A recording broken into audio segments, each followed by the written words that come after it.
뉴스비전 토요예배는 모임을 위한 모임이 아니라 하나님만을 예배하기 위해서 모입니다.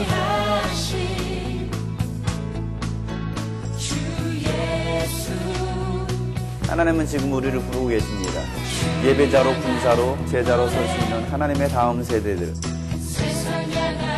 뉴스비전 캠프의 감동을 뉴스비전 미니 캠프에서 다시 경험하시기 바랍니다. 뉴스비전 토요예배는 여러분 기회의 활력소가 될 것입니다.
작은 교회들이 일어나야 합니다. 작은 교회마다 구원과 회복이 일어나야 합니다. 감격과 감동과 치유와 회복이 있는 뉴스비전 토요예배 여러분을 신청합니다. 하나님의 교회는 노래하네. 주님을 더 가까이 볼수록 더 전하오는 노래. 하나님의 교회는 찬양하네. 날이 다가오는 볼수록 모이기를 힘쓰며 하나님의 교회는 노래하네. 주님을 더 가까이 볼수록 더 전하오는 노래. 하나님의 교회는 찬양하네.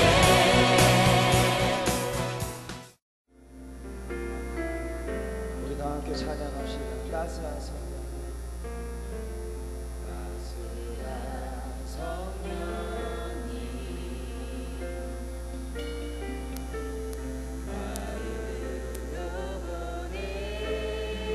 내 몸을 감싸며 주어지는 영원한 만족함을 느끼네. 따스한 성령,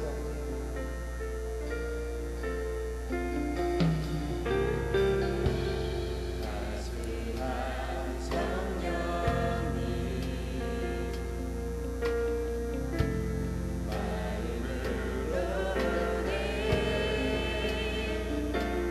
내 몸을 감싸며 주어지는 영원한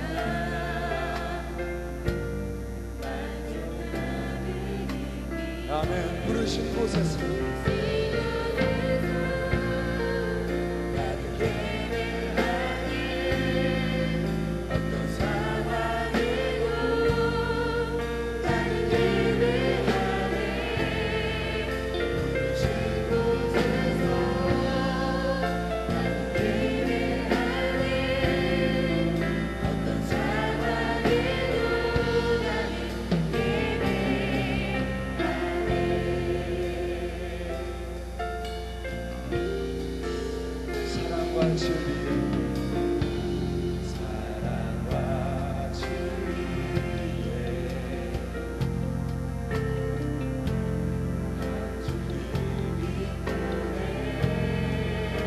내 몸을 감싸며 주어지는 영광 그 사랑을 부르신 곳에서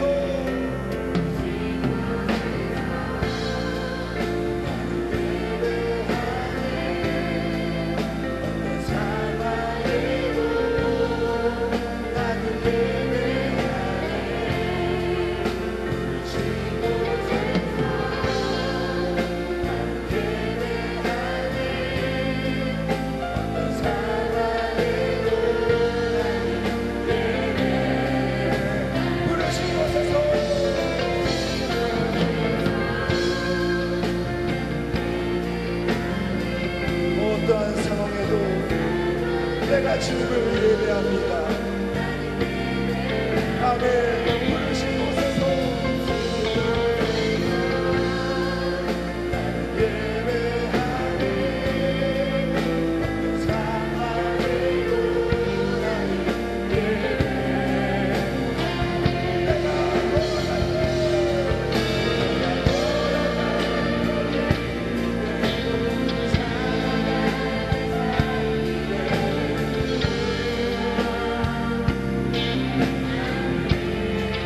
내가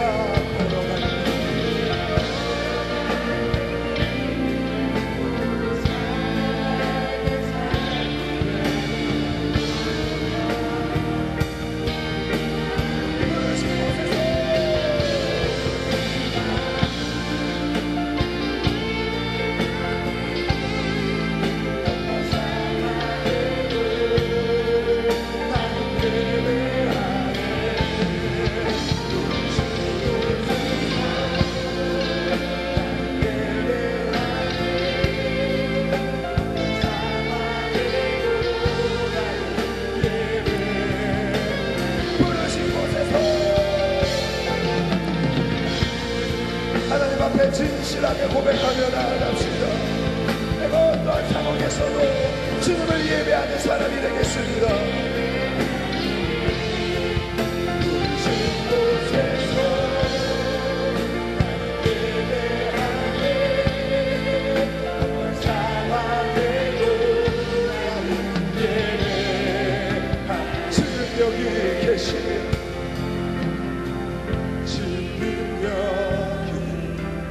계시며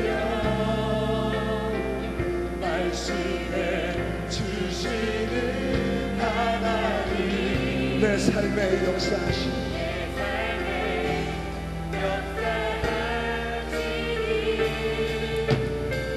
진실한 나의 하나님을 찬양해.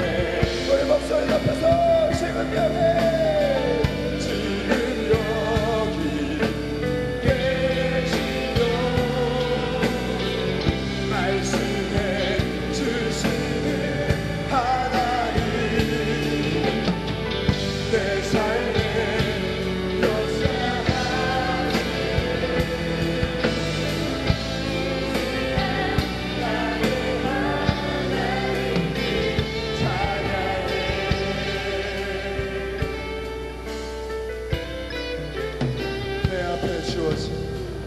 내 앞에 주어진 매일의 삶을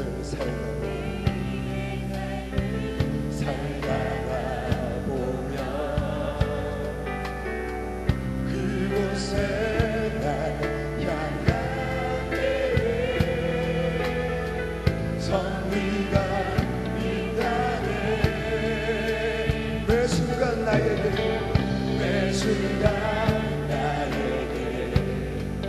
요구하시는 작은 믿음들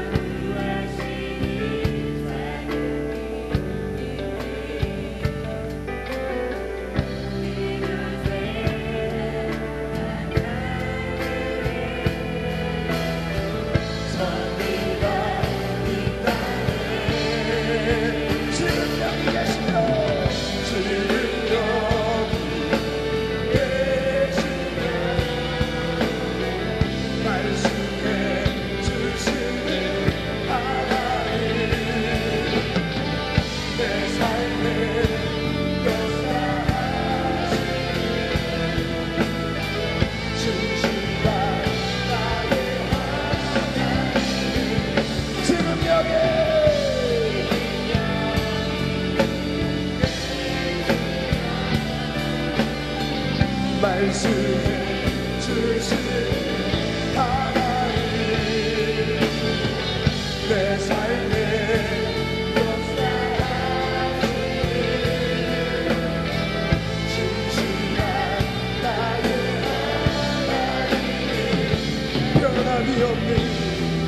변함이 없는 영원한 그 사랑 어둠의 삶에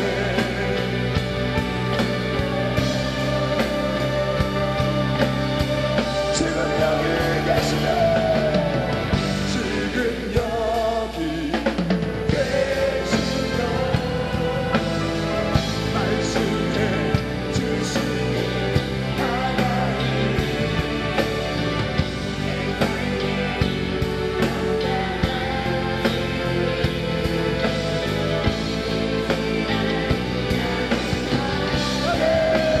지금 여기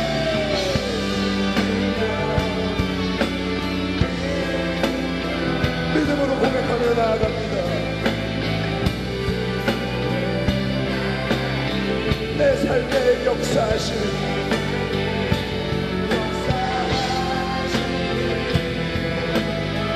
진실한 나의 하나님 진실한 나의 하나님 진실한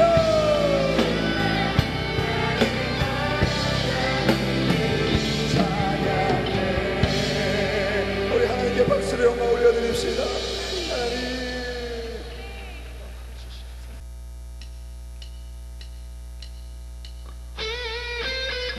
우리 하나님께 박수 치고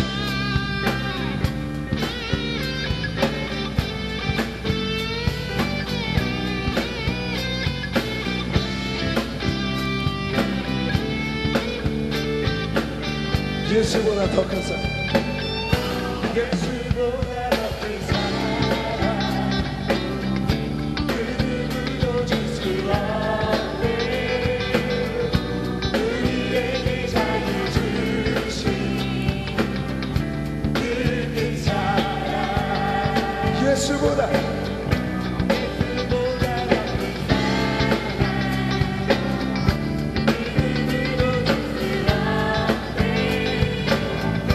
우리에게 자유 주신 그 우리 한 번 더 찬양합시다. 예수보다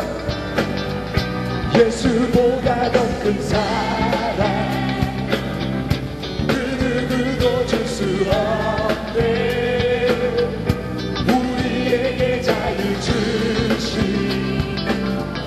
그 큰 사랑 세상의 헛된 보아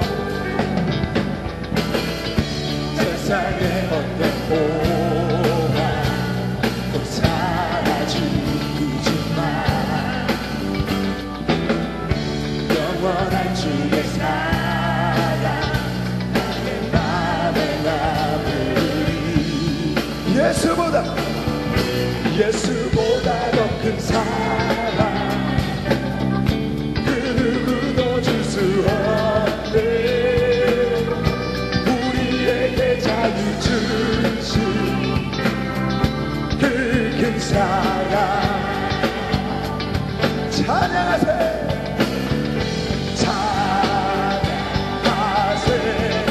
영원히 그 사랑 위대한 사랑의 죄 씻어내 세상 모든 영광 본세보다 나아가신 그 사랑 예수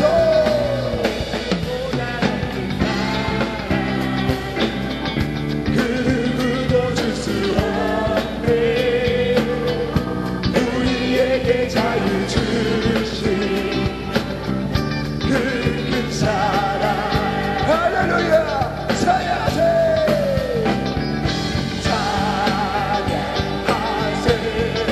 영원히 변치 않는 그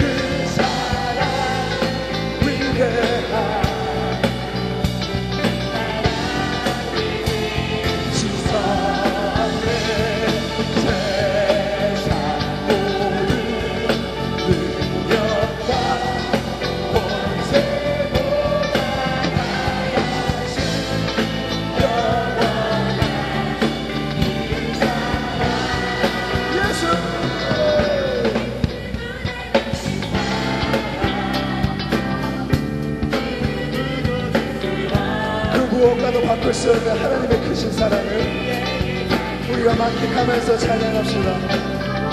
그 큰 사랑 한 번 더 주님을 찬양합시다. 찬양하세 영원히 위대하신 하나님의 사랑, 그 사랑의 죄 씻어낸 세상 모든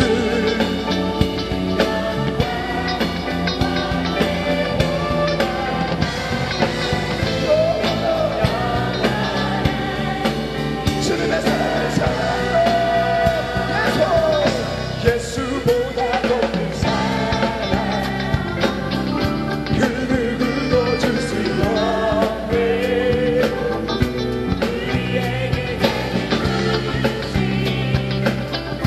그 큰 사랑 주님만이 소망이요 주님만이 소망이요 변함없는 반석이라 주님만이 온 세상을 비추시네. 또 죽음에서 부활하신 우리 구주 평강의 왕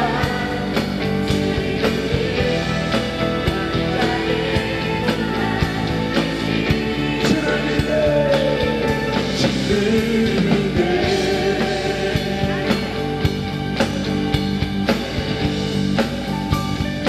예수 열방의 소망, 예수 열방의 소망, 예수 우리의 위로자, 주는 온 땅에 영원한 여러분 믿으십니까? 예수 어둠 속에 빛, 예수 변함없는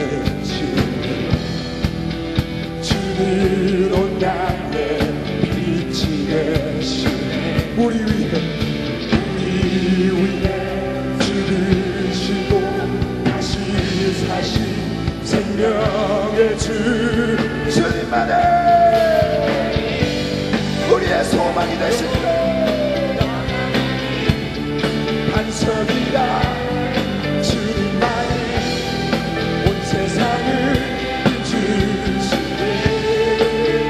또 죽음에서 우리 구주 평강의 왕 주를 믿는 모든 자의 소망 되신 주를 믿네 주를 믿네.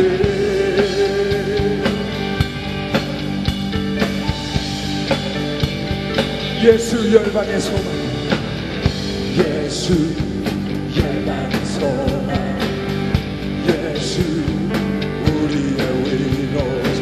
주님 앞에 고백하면서 나아갑시다. 예수 어둠 속의 빛, 어둠 속의 빛, 예수 변함없는 주 주는 온 땅에 빛이 되시네. 우리 위해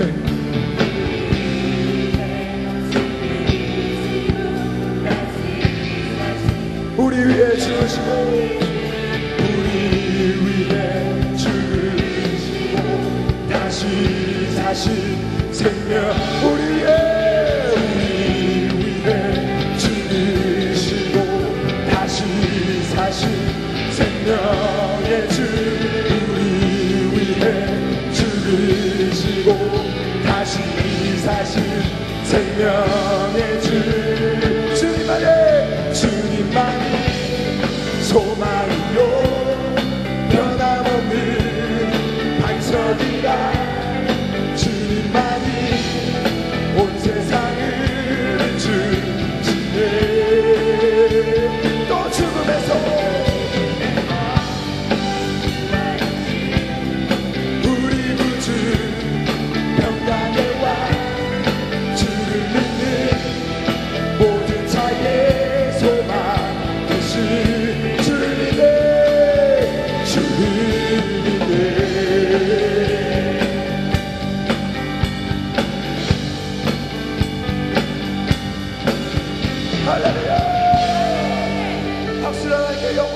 이름으시로 아멘.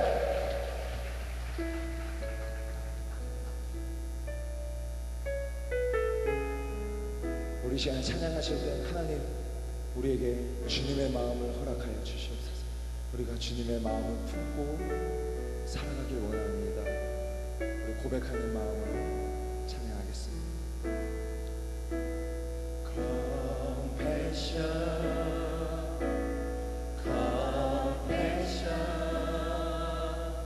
주님의 나를 주님의 사랑 compassion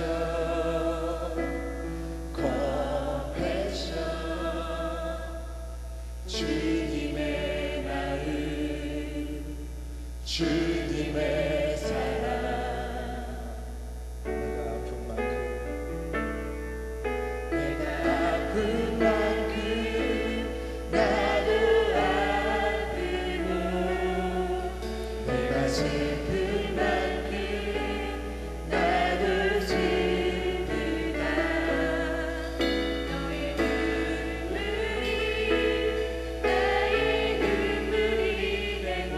너의 웃음이 나의 행복이 되네. 주님 나를 위해 십자가 고통에 피 흘려 나의 모든 죄 사하셨네. 주님의 은혜로 너는 이제 주의 사랑 가지고 현재의 그를 안아주어라. 내가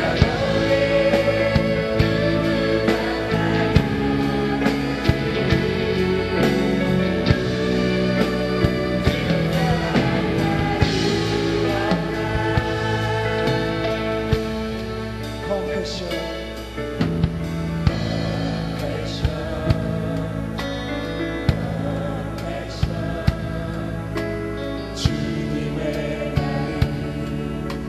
주님의 사랑 compassion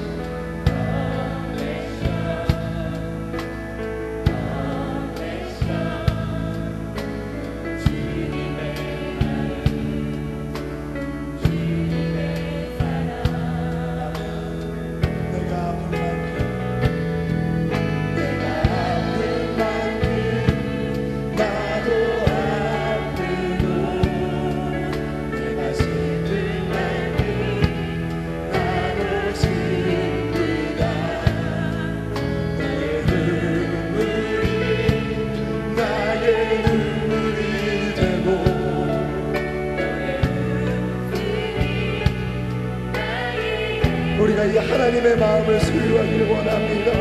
주님 나를 위해 십자가 고통에 피 흘려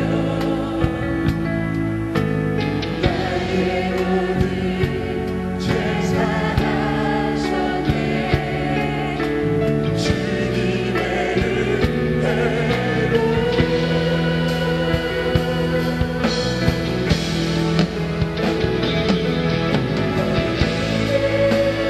주의 사랑 가지고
주님, 내가 주님의 그 사랑을 가지고 나아가서 형제들을 살리고 자매들을 살릴 수 있는 사람이 되게 하여 주시옵소서. 내가 예수의 생명을 가지고 다른 사람을 살릴 수 있는 영향력 있는 사람이 되길 원합니다. 예수의 생명이 내 안에 있게 하여 주시옵소서. 주님의 마음이 내 안에 있게 하여 주시옵소서. 주님의 사랑이 내 안에 있게 하여 주시옵소서. 다같이 주여 한번 하시고 통성으로 기도합니다. 주여,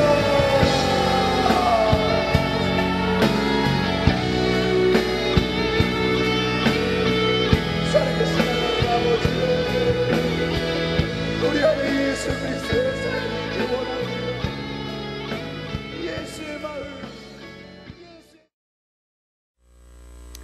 오늘 바울 말씀을 나누려고 하면은 바울이 누구인지를 먼저 알아야 우리가 바울을 이해할 수가 있겠죠. 바울은 누구입니까? 바울은 그 세상에 어떻게 보면 그 최고의, 세상에서 누릴 수 있는 최고의 것을 누리고 또 최고의 엘리트가 바로 바울이었습니다. 바울만한 지도력을 갖춘 사람도 드물었겠죠. 바울의 지도력이나 또 바울의 실력, 또 더군다나 이 바울에게는 뭐가 있었냐면 종교성이 있었습니다. 그러니까 이 바울의 지도력과 실력과 종교성을 갖춘 사람, 그렇게 어떻게 보면 완벽한, 요즘 말로 말하면 뭐라 그래? 엄친아라고 하죠. 엄친아. 이렇게 완벽한 엄친아를 찾아보기가 쉽지가 않죠. 세상적으로 장래가 촉망된 그런 사람이기도 했습니다. 그래서 바울은 스스로도 나는 자랑할 것이 굉장히 많은 사람이다라고 말했던 사람이에요. 스스로 여러분 자랑할 것이 많은 사람 손 들어보세요. 나는 자랑할 게 굉장히 많아요. 저는 학벌을 자랑할 수 있고요, 우리 가문을 자랑할 수가 있고요, 저는 뭐 이런 재력을 자랑할 수 있고 배경을 자랑할 수 있고, 여러분 자랑할 것이 많은 사람, 여러분은 많으시죠? 바울 스스로가 어떻게 자랑을 하고 있는지 사도행전 22장에 보면 자세히 나와 있습니다. 사도행전 22장 3절부터 5절에 있는 말씀인데요. 나는 유대인으로 길리기아 다수에서 났다. 먼저 나는 유대인이라는 것입니다. 나는 유대인이다. 정통 유대인이다라는 것을 자랑하고 있습니다. 길리기아 다수에서 났고 이 성에서 자라 가말리아의 문화에서 우리 조상들의 율법의 엄한 교훈을, 그 당시 최고의 문화였던, 최고의 학통이었던, 어떻게 말하면 그 가말리엘의 문화에서 조상들의 율법의 엄한 교훈을 받았다라고 말하고 있습니다. 또한 오늘 너희 모든 사람들처럼 하나님께 대하여서 열심도 있었다. 그러니까 신앙심도 굉장하죠. 열심, 신앙에 대한 열심도 굉장했습니다. 내가 이 도를 박해하여, 이 도가 뭐였어요? 예수 믿는 그리스도, 기독교죠. 이 그리스도교를 박해하여 사람을 죽이기까지도 했다. 그리고 남녀를 결박하여 옥에 넘겼다라고 얘기하고 있습니다. 이에 대제사장들과 모든 장로들이 내 증인이다 라고 얘기하고 있어요. 대단한 열심의 사람이었습니다. 또 빌립보서 3장 4절부터 보면요, 빌립보서 3장 4절부터 보면 나도 육체를 신뢰할 만하며 라고 말하고 있습니다. 만일 누구든지 다른 이가 육체를 신뢰할 것이 있는 줄로 생각하면 나는 더욱 그러하다라고 말하고 있습니다. 이 말은 무슨 말이면, 누군가가 자기 자랑할 것이 있다고 한다면 나는 그 사람보다 더 많이 자랑할 것이 있다라고 말하고 있어요. 나는 서울대 나왔는데 그까짓 뭐 서울대, 나는 하버드 나왔는데 이 정도로 얘기할 수 있는, 자기 가문에 대해서 얘기할 때도, 또 어떤 재력을 가지고 우리 집은 100억이 있습니다. 돈도 아니에요. 껌값이지 뭐. 적어도 한 1000억 정도는 있어야 뭐 있다라고 말할 수 있겠지. 여러분 다 그렇게 가지고 있잖아요. 표정들이 왜 그래요? 바울은 그 정도로 누군가가 자랑할 것이 있다고 한다면 나는 더 많이 자랑할 수 있다라고 말하고 있습니다. 어떻게 말하고 있습니까? 나는 8일 만에 할례를 받았다. 완벽한 율법의 사람이에요. 왜? 율법대로 8일 만에 할례를 주라고 했기 때문에 8일 만에 할례를 받은 사람이다. 나는 또 이스라엘 족속이다. 나는 베냐민 지파이다. 히브리인 중에 히브리인이다라고 말하고 있습니다. 그리고 율법으로는 바리새인이요, 열심으로는 교회를 박해하고 율법의 의로는 흠이 없는 자라 말하고 있습니다. 여러분, 이 소리가 좀 주의 깊게 볼게요. 율법의 의로는 흠이 없는 자라는 거예요. 율법으로 비춰봤을 때 나는 전혀 흠잡을 데가 없다는 거예요. 여러분 어떻습니까? 여러분들 흠잡을 데 없죠?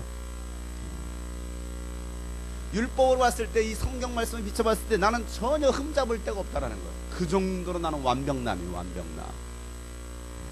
이 정도 갖췄으면은 감히 바울 앞에서 누가 말할 수 없을 정도로, 그 정도로 그 당시 최고의 사람이었습니다.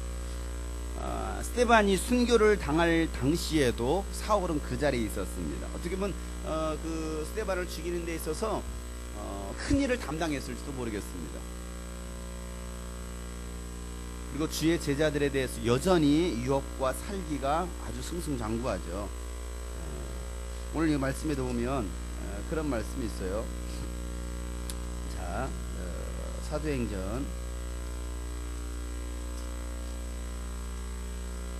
9장 1절 말씀입니다. 사도행전 9장 1절 시작. 사울이 주의 제자들을 대하여 여전히 위협과 살기가 등등하여 대제사장에게 가서라고 얘기하고 있습니다. 8장에서 스데반이 순교를 당했습니다. 그럼에도 불구하고 이제 화가 들풀렸어요. 위협과 제자들이란 말이 무슨 말입니까? 예수 믿는 사람들, 예수님의 제자들, 주님을 따르는 그들을 향하여서 살기, 아주 막 얼굴에 도끼가 눈에 보면 막 도끼 살기가 막 불이 막 확 많아 보이는 불이 확 타오르는 거 있죠. 죽이려는 막 그런 어떤 뜨거운 막 그런 눈빛 한번 보여주실래? 평상시 눈빛이 그런 눈빛이 되면 안 되겠죠? 무서워. 찬양할 때는 굉장히 홀리하게 하는데 째려보라니까 막 나를 아주 막 진심으로 노려보는 것 같아 진짜. 하나님을 알지 못하는 자들을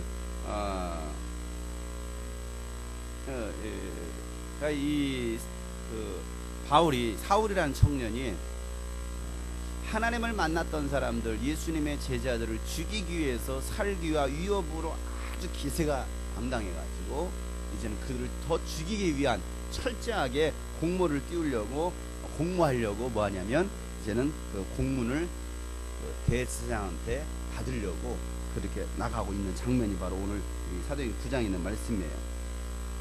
여러분, 예수님을 알지 못하는 사람들은요, 예수님을 죽였고 또한 주의 제자들과 그리스도인들을 핍박하고 죽이는 것이 마치 하나님을 잘 섬기는 예인 것처럼 생각합니다.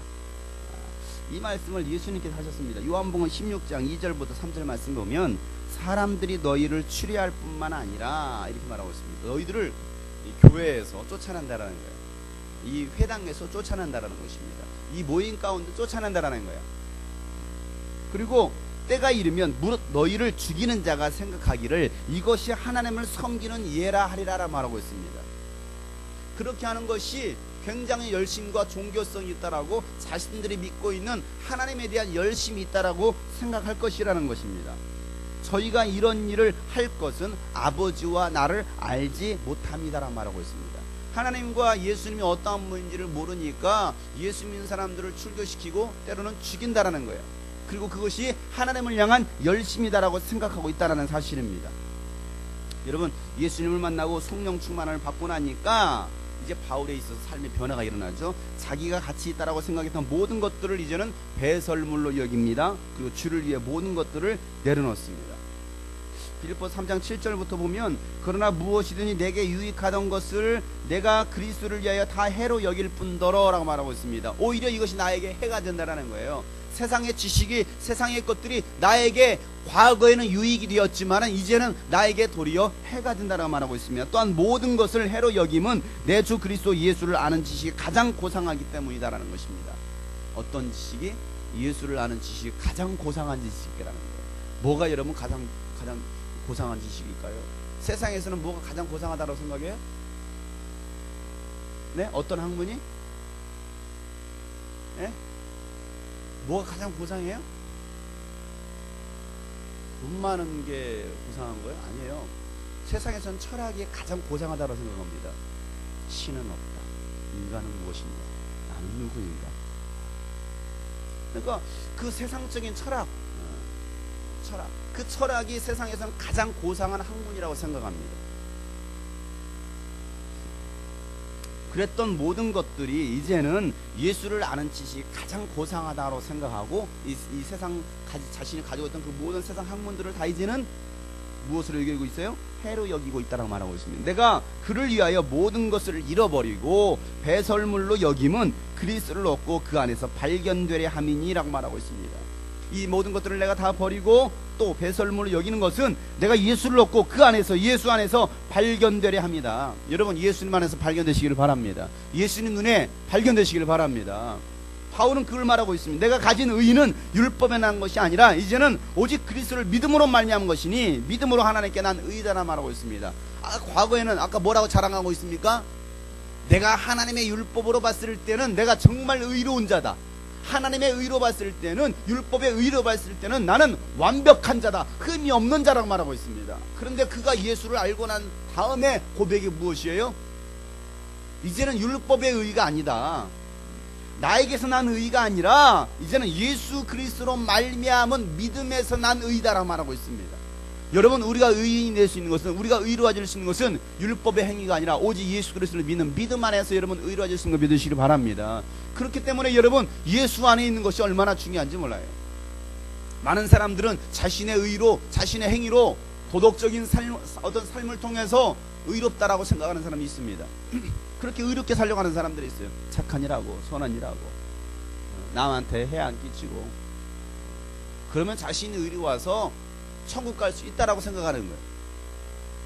근데 바울이 그가 예수를 만나고 나니까 과거에 가지고 있던 그런 율법의 의가 아니라 예수 안에 있는 믿음으로 말미암는 의가 진짜라는 것을 깨닫게 됩니다. 그리고 세상에서 누릴 수 있었던 세상이 가지고 있던 그 모든 것들을 이제는 다 해로 여기고 배설물로 여긴다라는 거예요.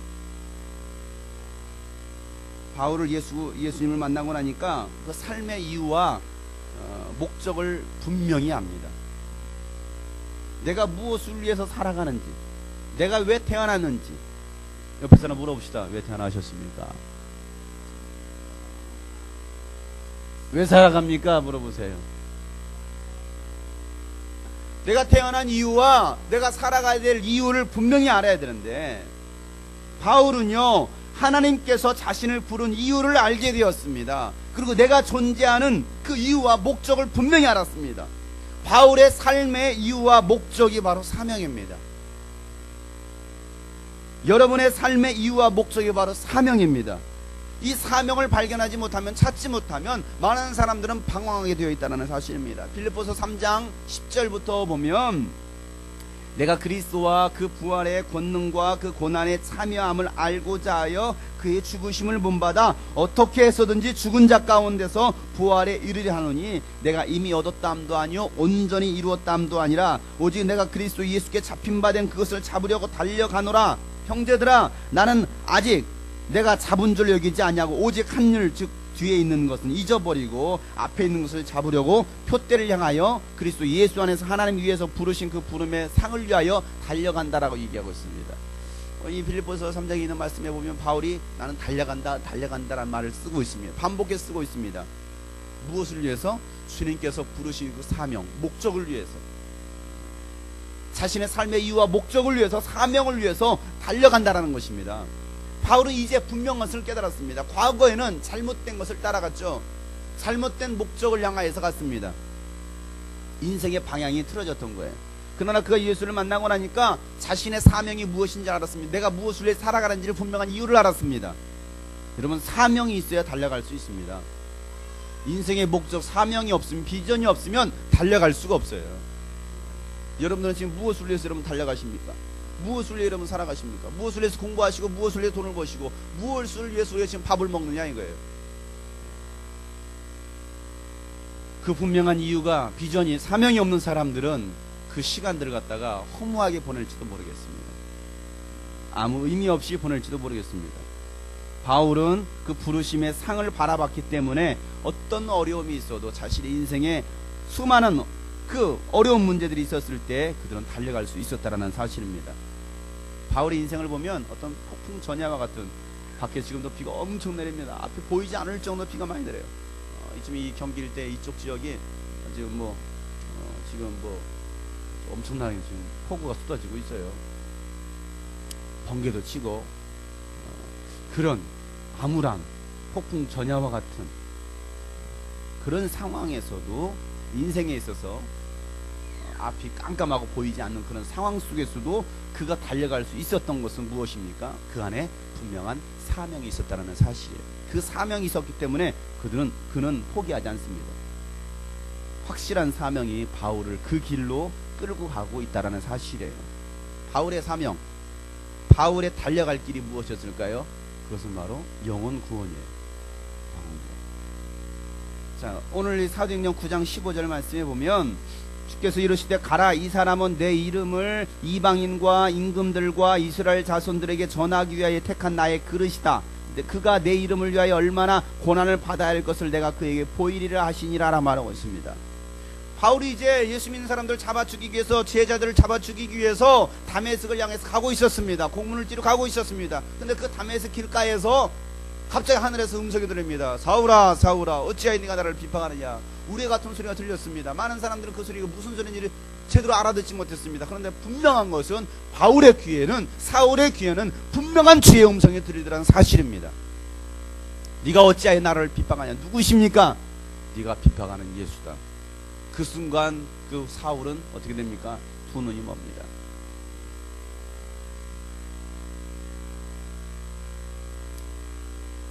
그리고 바울이 이제 그 주의 음성을 듣고 그 주님의 부르심을 따라서 주님의 그 사명을, 분명한 것을 깨닫습니다.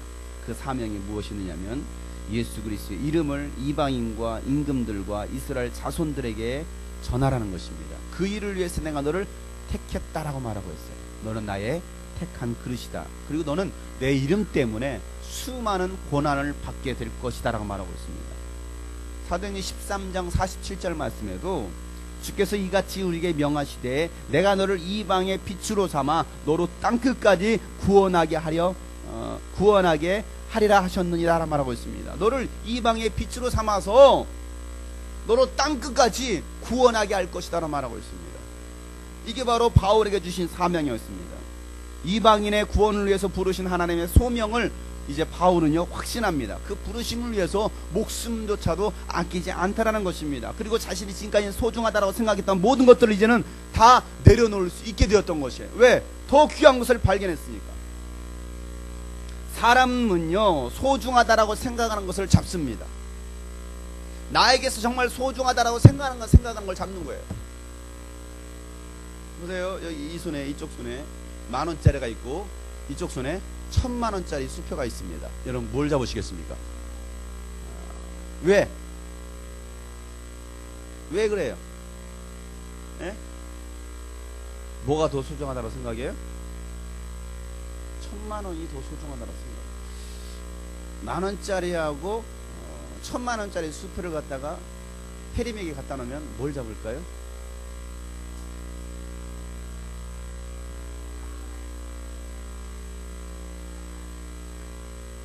적어도 10,000원짜리 집을 거예요. 10,000원짜리. 왜 그럴까요?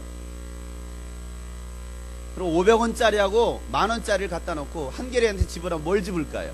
500원을 집을 것입니다. 왜? 500원은 적어도 돈이란 말이에요. 자신이 소중하다라고 생각하는 것 사람은 붙잡습니다. 여러분들이 지금 무엇을 잡고 있느냐 이거예요. 내게 있어서 무엇이 더 소중하냐는 거예요. 어떤 사람은 돈을 소중하다라고 생각한다면 그 사람은 그 돈을 잡습니다. 권력이 소중하다라고 생각하는 사람은요 그 권력을 잡기 위해서 정치를 합니다. 명예와 인기를 소중하다라고 생각하는 사람은요 그 인기를 잡으려고 합니다. 어떤 사람은 사람이 소중하다라고 생각하는 사람은요 그 사람에게 관심을 끌려고 합니다. 왜? 자기가 소중하다라고 생각하는 것이기 때문에. 외모가 소중하다라고 생각하는 사람이 외모를 만들기 위해서 모든 돈과 열정을 외모에 씁니다. 그래서 얼굴을 선풍기로 만들어봤다가 에어컨도 만들어봤다가 그래서 만들어진 것이 무엇이에요? 온풍기 아줌마. 그런 외모를 만들어가는 거예요.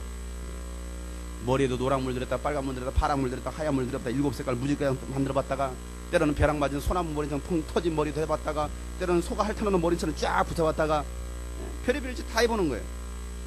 깎고 밀고 또 피고 꼬고 별의별 다 해보죠. 왜? 그것이 소중하다고 생각하는 거예요. 때로는 얼굴에다 아모레 고모레도 발라보고 랑콤 새콤 뭐 화장품도 다 발라보고. 안 그래요? 외출할 때는 뭐 하나 들고 가야죠. 루이비통인지 개통인지 그런 거 하나 들고 다니고, 어? 구찌, 팔찌, 짱아찌 뭐 이런 가방도 들고 다녀야 적어도 폼나는 품이 있는 인생이라고 생각하는 사람들. 네? 지불도 없는데 고급 승용차 타고 다니는 거 마티 정도는 끌고 다녀야 목에 힘을 줄 수 있는 사람들. 그래서 그게 명품이라고 생각하는 거죠. 왜? 그 사람에게 적어도 가치는 뭐냐면 소중하다고 생각해서 명품이라는 거예요. 사람들이 보여지는 거. 그게 소중하다고 생각하기 때문에 그런 것들을 얻으려고 합니다. 소유하려고 합니다. 사람이 명품이 되면 그 사람이 가지고 있는 것이 명품이 됩니다. 이해가세요? 명품을 들고 있다고 이 사람이 명품 인생이 되는 게 아니에요. 그 사람은 정말 천한 사람이에요.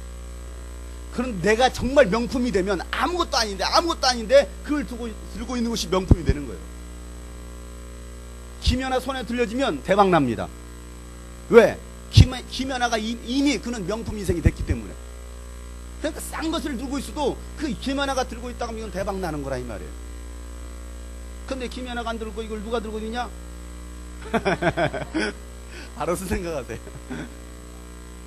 이거 누구의 손에 들려져 있느냐 이거예요. 김연아가 한번 옷 입고 나오니까 무릎팍도새 입고 나오니까 그 다음날 그냥 완전 다 품절이 돼버렸어요. 대박났죠. 왜? 누가 입었느냐 이거예요. 여러분 옷 입은 거 그 다음날 바로 품절 날 거예요. 왜? 명품이냐 이거. 여러분 명품 인생이 되시길 주 여러분 축복합니다. 많은 사람들이 자신이 명품이 되려고 하지 않고 밖에서부터 어떤 것들을 소유해서 자신을 뭔가를 만들려고 하는 사람들이 있습니다. 여러분 정말 여러분들이 명품 인생이 되어서 하나님께 영광을 돌리시는 여러분 되시길 주 여러분 축복합니다. 그 사람이 가지고 있는 것이 명품이 돼야 됩니다. 왜? 그 사람이 명품 인생이 되기 때문에. 근데 자신은 꼴통 28호이면서 겉만 명품으로 위장하는 사람들 그런 건 아니야. 머리 든 것도 없는데 괜히 든 것처럼 보이는 행동하는 사람 그런 거 아니야. 그렇지? 다 내려놔야죠. 사람은 죽을 때 세상에서 자신이 소중하다고 여겼던 것들 하나도 가지고 가지 못합니다. 안 그래요? 죽을 때 가지고 가는 거 봤어요? 죽으라 고생해서 번 돈 하나도 못 가져갑니다. 그렇게 이쁘게 입었던 차려입은 아주 고급 명품의 옷도 못 입어요. 그냥 하얀 세마포 하나 있습니다. 그것도 화장하면 채로 남아요.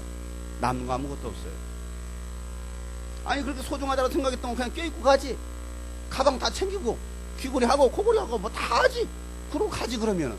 근데 왜 그걸 안 가져가느냐 이거예요. 그건 다 소용없는 거예요. 근데 사람들은 그런 것들을 붙잡고 살아가는 거예요. 머리 깨지라고 공부합니다. 그래서 얻은 지식과 학위들 죽는 순간 뭐합니까? 그냥 사라지는 거예요. 죽을 때 그 다 지식 다 저장이 됩니까? 안 죽어봐서 모르죠. 수십, 수백, 수천억을 들여서 그 만든 때로는 외모나 모습들 죽으면 일주일 지나면 썩는 냄새 납니다. 벌레들이 온몸을 파먹고 구데기가 집지고 구데기들이 어떤 부위별 부패가 될지는 모르겠어요. 그게 뭐예요? 인간의 육신이라는 거예요. 그래서 사람들은 그 육신의 것들을 찾으려고 때로는 소유하려고 얼마나 몸부림치는지 모르겠어요. 사람에게 있어서 무엇이 가장 소중하냐는 것이죠. 옆에 사람 물어봅시다. 당신은 무엇이 소중합니까? 물어보세요. 길수야 보고 물어보라고. 어디다 보고 물어보는 거야? 보고 하라니까 옆에 사람. 왜 저기 나인 등짝에다 대고 이게 보고 소리 이게 홍택이랑 보고 이렇게 눈 마주치면서 쟤는 웃긴 애들이네. 다시 둘이 눈을 마주 보시면서 당신에게 소중한 것이 무엇입니까? 또 그래 또. 야 홍태가 네가 앞으로 가서 이렇게 얼굴 보여줘라. 안 되겠다. 이제 길수가 세신자라서 그래. 이해. 나에게 있어서 가장 소중한 것이 무엇이냐 이거예요. 사람들이 소중하게 생각하는 것이 무엇이냐는 거예요. 여러분 이 세상 것들은 모든 것들은 다 사라집니다. 잠시 있다가 없어지는 안개와 같은 것이 바로 이 세상 것들이라는 거예요. 사람들은요 이 안개와 같은 것들을 잡으려고 합니다. 아침에 여러분 새벽에 일찍 일어나 안개 한번 잡아보세요. 안개 잡아가지고 학교 가져가고 학교를 가져가고 내는 집으로 가져가고 여보 안개 가져왔어 펴봐. 뭘 아니 사람들이 이 안개와 같은 것들을 잡으려고 하고 있어. 야고보서 4장 14절 말씀에 보면 내일 일을 너희가 알지 못하는 것 너희 생명이 무엇이냐 너희는 잠깐 보이다가 없어지는 안개와 같다라고 말하고 있습니다. 세상에서 가장 존귀와 영예와 부귀영화를 누렸던 사람이 나옵니다. 성경에 누가 나옵니까? 솔로몬이라는 사람입니다. 그 솔로몬은요, 전도서에서 이런 말을 합니다. 전도서 1장 14절 말씀에 내가 해 아래 생하는 모든 일을 보았노라. 그 말은 무슨 말이면 해 아래 수고했던 모든 것들을 자신은 모든 것을 다 얻어봤다라는 거예요. 다 누려봤다라는 것입니다. 그런데 보라, 모두 다 헛되어 바람을 잡으려는 것과 같다라는 말하고 있습니다. 모든 것이 헛되다라는 거예요. 그런데 여러분들은 그거라도 한번 잡아봤으면 그런 마음이 있으시죠? 돈이라도 한번 잡아보고, 명예와 권력도 한번 잡아보고, 외모도 한번 잡아보고, 뭔가 새가 얻을 수 있는 거 한번 다 잡아봤으면, 아니 저도 솔로몬은 그럼 누려봤으니까 그렇게 얘기하는 거 아니겠어요? 라고 말할지는 모르겠습니다. 아니, 누려본 자가 말하고 있는 거예요. 누려본 자가. 그거 다 부질없는 짓이야. 아무 쓸데없는 짓이야. 근데 예수님은요, 이 솔로몬의 영광을 마태복음 6장 29절 말씀에서 이런 말씀하십니다. 솔로몬의 모든 영광으로도 입은 것이 이 꽃 하나만도 갖지 못하다라 말하고 있습니다. 아니 무슨 소리예요? 솔로몬의 영광이 이 길거리에 있는 들풀 이 꽃 하나만도 못하다라는 거예요. 그 부귀영화가 이 들에 핀 이 꽃 하나만도 못하다라는 거. 그런데 사람들은 그 꽃보다도 못한 그 부귀영화를 잡으려고 살아가고 있잖아요. 오늘 하루도 바둥바둥거리며 살아가고 있어요. 바울은 이 솔로몬의 영광을 잡으려고 살았던 사람입니다. 하지만 그가 다메섹에서 부활하신 예수를 만나고 나니까 이 솔로몬의 영광이 풀의 꽃만도 못하다라는 것을 깨닫게 된 거예요. 이게 바로 진리를 안 사람들입니다. 이 세상의 모든 것들이 세상 학문은 초등학문이고 세상의 부귀영화는 배설물처럼 버려야 하는 것을 깨닫게 됩니다. 그리고 더 귀하고 소중한 것을 붙잡습니다. 그것이 무엇이었느냐 하면 바로 영혼이라는 것이었어요. 영혼. 뭐라고요? 영혼. 육체? 아니에요. 영혼입니다. 옆에 사람은 가르쳐 줍시다. 육체가 소중한 것이 아니라 영혼이 소중한 것입니다. 길스야, 저 왜 어디다 이렇게 고기만 이렇게 살짝 돌려가지고 소라가 가운데 끼야겠다. 안 되겠다. 중지대가 필요한 것 같아요. 다시 앞뒤로 합시다. 이번에 앞뒤로. 옆에만 하라니까 지금 길수가 영 못하는 것 같아. 앞뒤로 합시다. 육체가 소중한 것이 아니라 영혼이 소중합니다. 네, 가장 소중한 것이 영혼이라는 것을 바울은 깨달았습니다. 예수님의 이름을 이방인과 임금들과 이스라엘 자손들에게 전하기 위해서 주님이 택하신 그릇이라는 것을 바울은 확신했습니다. 주님이 쓰시려고 다시 빚으신 존귀한 그릇. 과거엔 세상의 더러운 것과 없어질 것들로 그릇을 채웠지만은 이제는 예수님으로 새 생명을 얻었고 거룩하고 존귀한 것을 담기 위한 그릇이 되었다라는 것. 이게 바로 바울의 믿음이었습니다. 바울의 생각입니다. 여러분, 하나님은 우리를 부르셨습니다. 왜 부르셨습니까? 주님이 쓰시려고. 뭐 하려고 부르셨다고요? 주님이 여러분을 쓰시기 위해서 여러분 부르셨다는 사실을 여러분 아셨습니까? 여러분 누구의 도구예요? 주님의 도구라는 거예요. 주님이 쓰실 만한 그릇. 그러니까 누구의 손에 붙잡혔느냐에 따라서 달라지는 거예요. 이 컵이 제 손에 붙들려면 물을 마실 수 있는 컵이 되지만 이 컵이 살인자의 손에 들려지면 이걸로 뭐가 돼요?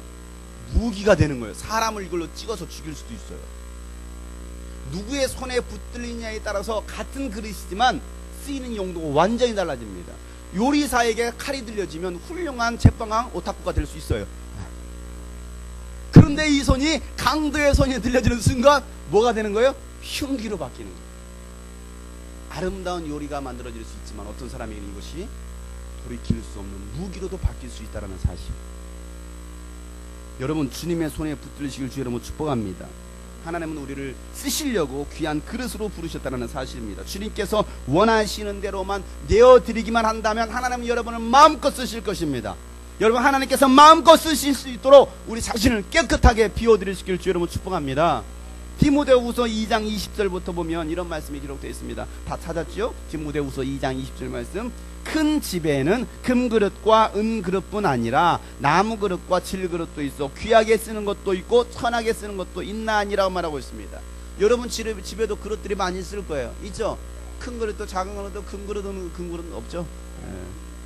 아주 존귀한 그릇들, 작은 그릇 큰 그릇 할 것 없이 때로는 사기 그릇도 있고 질그릇도 있고 나무 그릇도 있습니다. 어떤 것은 귀하게 쓰는 것도 어떤 것은 천하게 쓰는 것도 있다라는 것입니다. 그러므로 누구든지 이런 것에서 자신을 깨끗하게 하면 귀 쓰는 그릇이 되지만 이렇게 말하고 있습니다. 자신을 뭐하면? 깨끗하게 하면 귀 쓰는 그릇이 되어 거룩하고 주인의 쓰심에 합당하며 모든 선한 일에 준비함이 되리라 라고 말하고 있어요. 어떻게 할 때? 나를 깨끗하게 씻어 놓았을 때. 들어오면 쓸 수가 없어요. 이 컵이 들어오면 물을 담을 수가 없어요. 적어도 깨끗해야만이 물을 담을 수도 있고 때로는 음료수를 담을 수가 있잖아요. 들어온데 어떻게 담겨느냐는 거예요. 들어온 곳은 쓰레기만 담겨집니다.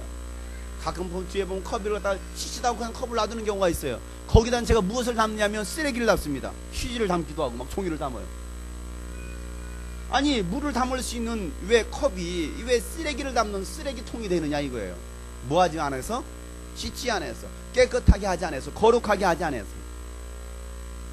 우리 영혼도 우리 자신도 우리 육체도 하나님이 쓰시도록 깨끗하게 하면 하나님 우리를 귀하게 쓰신다라고 말씀하고 계십니다. 그러나 내 자신을 더럽히면, 깨끗하게 하지 않으면, 씻지 않으면 주님께서 우리를 쓰실 수가 없다라는 것입니다. 그래서 계속해서 말하기를 너는 청년의 정욕을 피해라 라고 말하고 있습니다. 청년의 정욕을 피하라는 거예요. 따라서 합시다. 청년의 정욕을 피합시다. 정욕을 피합시다. 예, 청년 때 일어날 그 많은 수많은 정욕들을 피하고 주를 깨끗한 마음으로 부르는 자들과 함께 의와 믿음과 사랑과 화평을 따르라 말하고 있습니다. 깨끗한 마음으로 주님을 부르는 그들과 함께 뭐하고? 함께. 너 혼자가 아니라는 거예요. 솔로 탈출이 아니에요. 솔로 탈출. 솔로 천국이 아니고 솔로에서 탈출하라는 거예요. 이제는 그 공동체 안으로 들어오라는 것입니다. 예수님을 부르는 그들과 함께 하라는 것입니다. 그들과 함께 의와 믿음과 사랑과 화평을 따르라 말하고 있습니다. 바울은 하나님이 자신을 어떻게 사용하실지 분명히 알았습니다. 여러분 사명과 비전은요 분명히 해야 됩니다. 내 생각과 계획이 아닌 하나님의 뜻을 깨닫고 살아가는 사람이 누구냐면 바로 사명자입니다. 하나님은 나와 여러분을 향한 분명한 계획을 가지고 계십니다. 하나님은요 이 주님이 꿈꾸신 교회를 향한 명확한 계획을 가지고 계시다라는 사실입니다. 그 하나님의 뜻을 알고 살아가는 사람과 그 계획을 알지 못하고 살아가는 사람은요 사람의 그 살아가는 삶의 태도가 달라져요. 공부하는 사람도 보면 분명한 목적이 있는 사람은요 목표가 있는 사람은요 공부하는 태도가 다릅니다. 그런데 그 분명한 목적이 없는 사람, 목표가 없는 사람은 그냥 책만 잔뜩 쌓아놓고 배고 잡니다. 공부할 수 없어요. 왜? 목적이 없으니까. 안 그래? 우리 교회 또 수능생이 한 명이 또 들었어요. 책을 또 잔뜩 사다 놓습니다. 공부하는지 배고 자는지 잘 모르겠어요.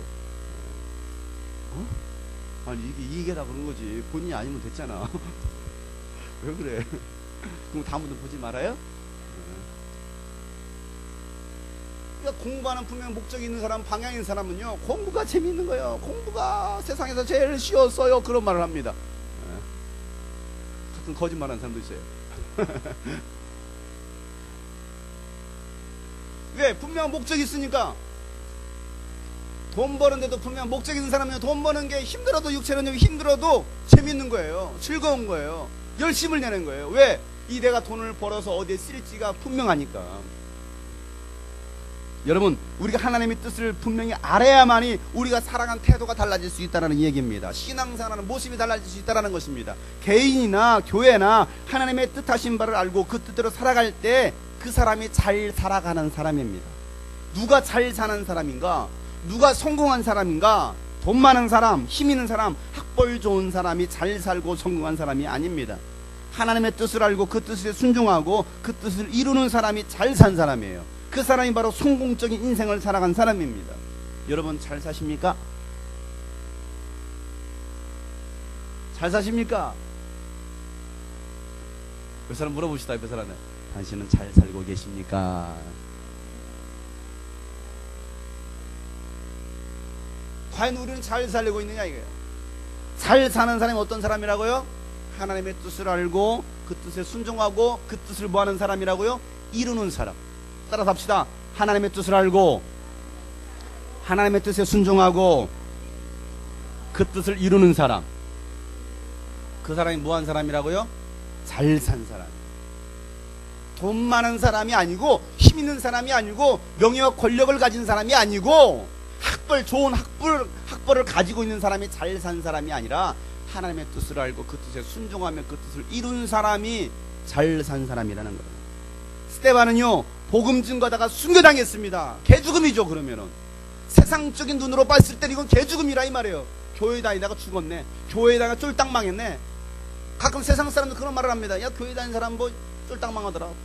부자는 뭐 다 갖다 퍼주고 말이야. 교회에다 다 갖다 퍼주고 아무것도 없이 빈털터리가 되더라. 때로는 뭐 해외 오지로 나갔다가 죽었어.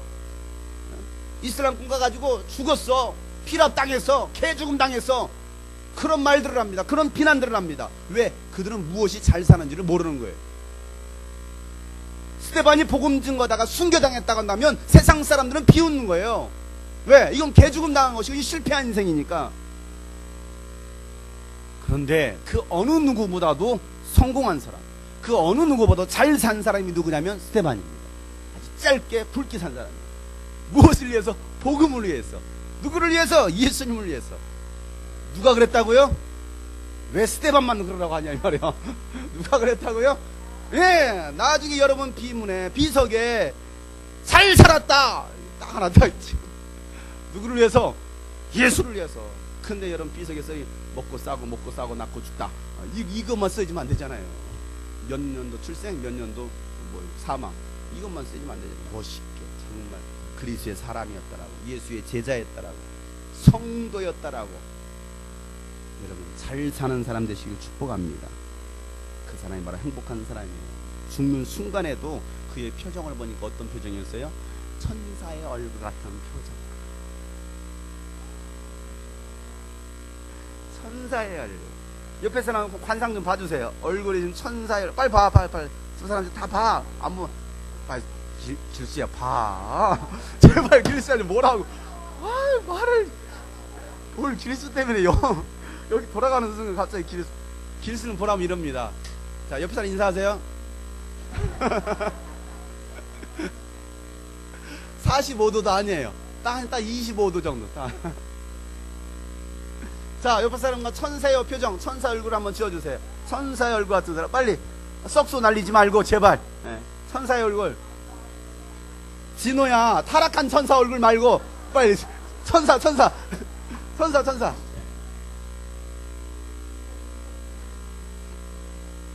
스데반은 그 죽는 순간까지도 천사의 얼굴 같은 표정으로 자신은 그 죽이는 사람들을 바라보고 있습니다. 그리고 그들을 향하여서 저주하는 것이 아니었어요. 욕하는 것이 아니었습니다. 하나님이 왜 나에게 이렇게 돌에 맞은 개죽음을 당하게 하십니까? 라고 하나님에서 원망하지 않았습니다. 뭐합니까? 그 보좌에 서 계신, 그 보좌 우편에 서 계신 누구를 봤습니까? 예수님을 봤습니다. 환상이 열리고 영안이 열려서 영적인 세계를 봅니다. 천국을 봅니다.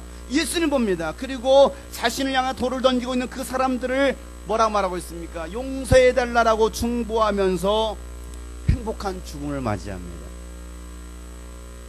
이게 바로 행복한 성공자 아니겠어요? 우리가 예수 그리스도의 복음을 증거할 때, 예수 믿는 그 신앙을 지키려고 할 때 때로는 핍박이 있고 때로는 오해가 있고 나에게 이런 박기가 있을 때, 매맞음이 있을 때, 침뱉음이 있을 때 우리는 웃으면서 당신을 용서합니다, 당신을 사랑합니다라는 말씀입니다.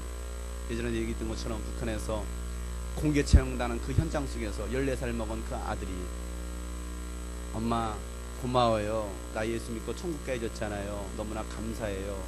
그리고 그 엄마가 하는 말, 너 죽이는 저 간수를 미워하지 마라. 그 말 앞에 아저씨를 보면서, 죽이는 그 아저씨를 바라보면서 아저씨 사랑해요, 예수 믿는 당신을 사랑해요, 아저씨 사랑해요. 그리고 마지막 순교를 당했던 그 안에 예수가 있지 아니하면 그와 같은 고백, 그와 같은 표정을 가질 수 없다라는 사실이에요. 그러니 여러분, 우리 표정 속에 날마다 천사의 얼굴 같은 표정이 있기를 소망합니다. 웃고 삽시다. 따라서 웃고 삽시다. 10초 동안만 한번 웃어보시죠. 10초 동안 시작.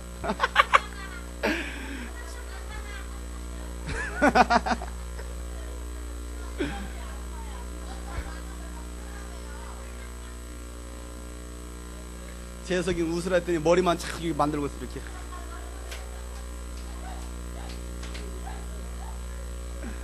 웃고 웃고 살으라고 했더니 웃고 살지 못하는 거예요. 평상시에 못 웃어봐가지고. 평상시에 안 웃어본 사람들은 웃으라고 하면 피샹 이러고 끝납니다. 더 이상 웃을 수가 없어요. 그리고 한마디 합니다. 계속 웃고 있는 사람 그만 좀 웃어. 여러분, 우리가 정말 주님이 주신 그 기쁨과 소망으로 행복자의 삶을 살 수 있기를 소망합니다. 성도가 수천 수만 명이 모이고 수백 수천억을 들여서 건물을 지으면 그 교회는 성공하고 그 목회자는 성공한 목회자이냐? 과연 성도 한 사람이 없어도 교회 건물이 없어도 하나님이 그 사람에게 주신 사명대로 살고 그 교회가 사명을 위해서 최선을 다하고 있다고 한다면 그 교회는 그 목회자는 바로 성공한 교회이고 성공한 목회자라는 사실입니다. 그리고 이 비 오는 날 이 교회에 비가 쏟아져도 비가 떨어져도 그 안에 하나님이 주신 사명대로만 살고 있다고 한다면 그런 사람들이 모여 있다고 한다면 그 교회는 행복한 교회입니다. 그 교회는 성공한 교회라 이 말이에요. 사랑하는 여러분, 여러분 하나님의 뜻을 알고 그 뜻에 순종하면서 그 뜻을 이루기 위해서 살아가고 있으십니까? 그렇게 살아가고 있다고 한다면 여러분은 분명한 것은 성공 인생을 살아가고 있다는 얘기예요. 우선 축복합시다. 당신은 성공 인생을 살아가고 있습니다. 아멘. 우리가 과연 성공 인생을 살아가고 있는가? 하나님이 기뻐하시는 행복한 인생, 바로 하나님의 뜻대로 사는 사람이 돈은 좀 없어도 좀 많이 못 배웠어도 때로는 가진 재능도 없고 능력은 없어도 그 사람은 하나님이 사용하시는 사람입니다. 아멘. 따라합시다. 이래봬도 나는 하나님이 사랑하시고 사용하시고 기뻐하는 사람이야. 옆에 사람 보시면서 나를 얕보지 마세요. 나를 무시하지 마세요. 나는 하나님의 사람이에요.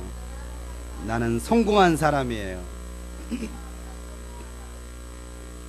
고린도전서 1장에 보면 고린도전서 1장 26절 말씀에 29절까지 이렇게 말씀하고 있습니다.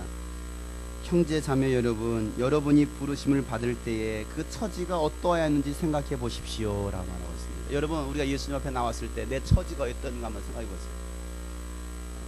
내가 정말 주님 만났을 때 그 모습, 이런 복음성을 세상에서 방황할 때 나 주님을 몰랐네, 이런 내 맘대로 고집하며 온갖 죄를 다 지었네, 이런 찬양이 있었어요. 그만 불러요. 노래도 못하면서. 아니, 우리가 정말 주님 앞에 나왔을 때 어떤 모습이었느냐 이거예요. 정말 다 잘되고 모든 걸 다 갖추고 그 상태로 내가 정말 주님 앞에 훌륭하게 섬기고 있었던가, 아니면 내가 정말 주님을 만났을 때에 어떻게 보면 세상적인 눈으로 봤을 때는 실패자의 모습, 비호감,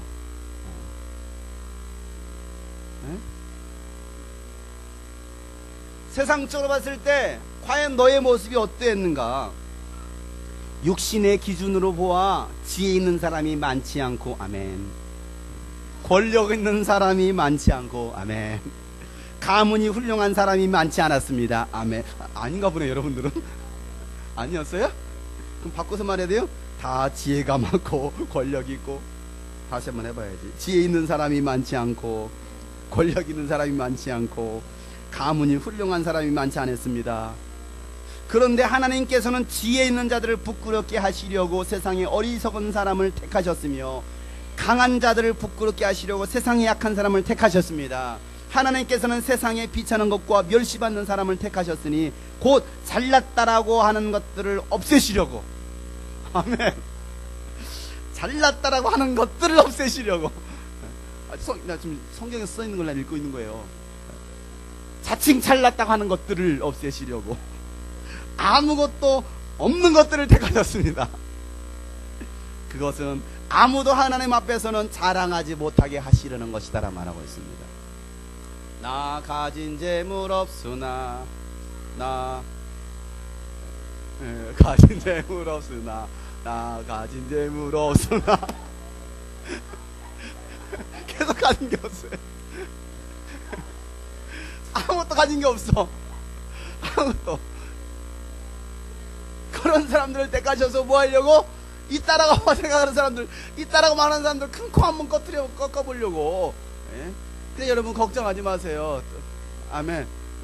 예. 걱정하지 마시고 너무 그냥 약해 빠진 사람처럼 맨날 그렇게 실패자, 나는 실패해서 난 루저야, 그런 소리 하지 마세요. 170 뭐 이하라고 그 속상해하지 말고, 그지? 속상해하지 말고 재서가. 예. 괜찮아, 괜찮아. 그 정도면 돼, 괜찮아.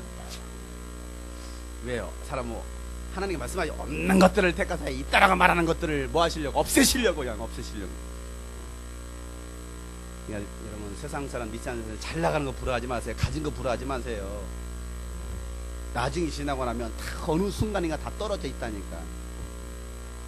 하나님께서 저와 여러분 부르신 이유는 하나님을 자랑하시려고, 하나님을 자랑하게 하시려고 우리를 부르셨습니다. 만약 내가 가지고 있었으면 내가 자랑할 것이 없잖아요. 왜? 이미 내가 가지고 있었는데, 내가 돈을 가지고 있었는데, 내가 명예와 권력 가지고 있었는데 뭘 자랑합니까? 이건 다 내 자랑이지. 그러나 저는 아무것도 없었습니다. 그런데 주님이 모든 것을 하셨습니다. 주님께서 채워주셨습니다. 아멘. 우리가 할 수 있는 거 아무것도 없었습니다. 그런데 하나님은 캠프 가운데 역사하셨습니다. 이 캠프 하나님이 역사하셨습니다. 말할 수 있어야 되잖아요. 만약 우리 교회가 엄청나게 큰 대형 교회였다고 생각해 보세요. 대형 교회인데 800명 모았어. 에게 그거밖에 못 모았어? 이렇게 말하지 않겠어요? 안 그래요? 그런데 우리 교회 전교회 해봤자 예배드리는 숫자가 한 30명 됩니다. 근데 그 사람들이 800명을 모았습니다. 헐, 대박, 이렇게 되는 거예요. 모든 영 하나님께 아멘. 그러지 않겠습니까? 아멘. 하나님은 없는 사람들을 통해서 역사하신다는 말씀하시는 거예요. 예수 그리스도를 전하게 하시려고 우리를 부르셨습니다. 바울은 그 사명이 있기 때문에 앞으로 펼쳐질 인생 가운데 수많은 역경과 핍박과 고난이 있다는 것을 알았지만 그 길을 당당히 걸어가는 거예요.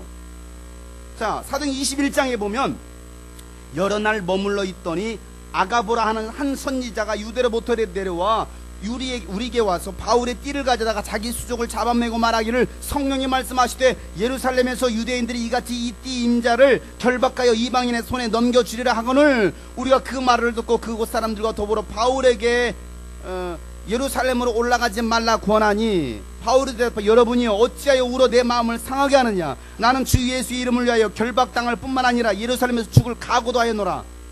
그가 권함을 받지 않냐므로 우리가 주의 뜻대로 이루어지이다 하고 그쳐노라라 말하고 있습니다. 이 아가보라는 선지자가 와가지고 예언하는 거예요. 성령에 감동돼서 예언하는 것. 당신 죽을 것입니다. 예루살렘 올라오면 죽을 것입니다. 말하고 있냐니까 사람들이 다 같이 우는 거예요. 왜? 바울 선생이 죽는다고 하니까. 그런데 바울은 말하면 울지 마세요. 나를 위해서 울지 마세요. 나는 죽을 각오도 하고 있습니다. 여러분, 그 신앙의 고백이 있기를 주 여러분 축복합니다. 여러분 신앙생활하면 수많은 핍박과 어려움이 있을 것입니다. 여러분 인생 가운데 큰 환란이 있을 것입니다. 있어야 정상입니다. 진짜 예수의 사람이라면. 아멘들 안 하시잖아요. 근데 두려웠거든. 세상에 군대 가는 순간 큰 환란이 있을 것입니다. 엄청난 구타가 있을지도 모르겠습니다. 아니 이러다 정상입니다. 교회 가는 동안 머리가 다 밀려버릴 거예요. 어차피 밀리는 거 군대 가서 좋다. 아니 우리 예수 믿는 인생 가운데 분명 어려움과 고난과 환난과 핍박이 있을 거라는 것을 분명히 예수님 말씀하셨습니다. 없는 게 정상이죠. 만약에 우리 예수 믿는데 어려움이 없다, 전혀 고난이 없다, 그건 믿는 건지 뭐 하는지 모르겠어요. 교회 다니는 건지는 모르겠습니다. 그러나 정말 여러분이 예수를 위해서, 예수님 주신 그 사명을 이루기 위해서 살아간다고 한다면 여러분의 인생 가운데, 때로는 여러분의 가정 가운데 수많은 어려움들이 있을 것입니다. 바울은 뭐라고 말하고 있습니까? 그래, 나에게는 어려움이 있을고 나는 믿어. 아니, 나는 그 어려움 그까짓 거 아무것도 아니야. 왜? 나는 이미 죽을 각오를 하고 있다는 거예요. 목숨 걸었다는 거예요. 여러분 목숨 걸 수 있기를 주 여러분 축복합니다. 정말 주를 위해서, 복음을 위해서, 사명을 위해서 목숨 걸 수 있으니, 나는 이미 목숨을 걸었으니 울어서 제발 내 마음을 상하게 하지 마라, 내 마음을 아프게 하지 말라라 말하고 있습니다. 바울을 죽이기로 작정한 사람이 40명이나 있었어요. 이 사람들은 밥까지 안 먹으면 식음을 아주 선패해가면서 내가 바울을 죽이기 전에는 아무것도 먹지도 않고 마시지도 않겠다라 말하고 있습니다. 몇 명이? 40명이. 아, 추진호 형제가 복음을 증거하기로 작정했대. 결단해서 목숨 걸었대. 그러니까 추진호 형제를 죽이기로 작정한 사람 40명이 그 주변을 맴돌고 있는 거야. 내가 저놈을 죽이기 전에 밥도 먹지 않겠다. 그래도 진호는 뭐라 말합니까? 나는 목숨을 걸었다. 나는 죽기로 작정했다. 이 정도는 돼야죠. 그 정도는 해야 정말 예수 믿는 사람 예수의 제자라 말하지 않겠어요? 세상은 골리앗입니다. 어린 다윗은 하나님의 이름 예수 그리스도의 이름을 가지고 담대히 세상과 이 골리앗과 맞서 싸웁니다. 던지는 거예요. 예수의 이름으로 한 방 맞고 나가 떨어지는 거예요. 뭐가요? 세상이 골리앗이 떨어져 나가는 거예요. 승리는 언제나 믿음의 사람의 것입니다. 여러분 바울은요 앞에 보여주는 그 모든 환난과 고통을 이미 봤습니다. 일어날 걸 봤습니다. 그러면서도 여전히 그 길을 선택하고 따라갑니다. 자, 오늘 말씀, 오늘 본문에 있는 사도행 20장 23절과 24절에 있는 말씀 우리 다 같이 한번 읽겠습니다. 오늘 본문 사도행 20장 23절 24절 말씀 시작.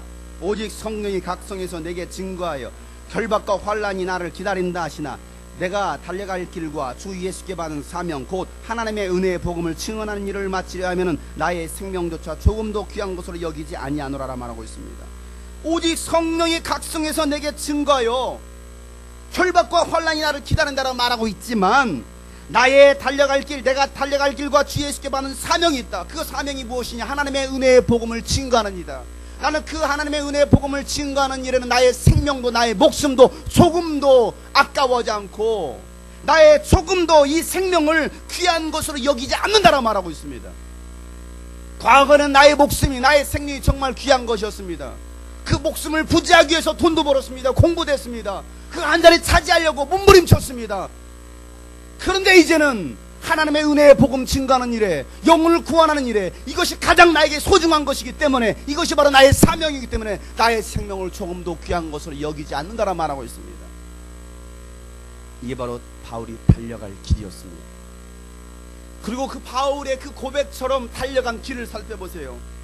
바울은요 주님이 보여주신 길을 걸어갔습니다. 그리고 그의 생을 마감합니다. 그가 달려온 길을 생각할 때 눈물을 흘리지 않을 수 없었습니다. 감사하지 않을 수 없었어요. 그 수많은 세월 내가 예수를 만나기 전과 예수를 만나고 나서 그 다음에 내가 그 살아왔던 그 인생을 돌아볼 때 아니 그가 바울의 그 빌립보 감옥에 갇혀 있었을 때도 수년간을 그 지하 감옥에서 편지를 쓰고 그곳에서 기도를 하고 그곳에 찬양을 하면서 자신의 삶을 돌아봤을 때 눈물 나지 않겠습니까 여러분?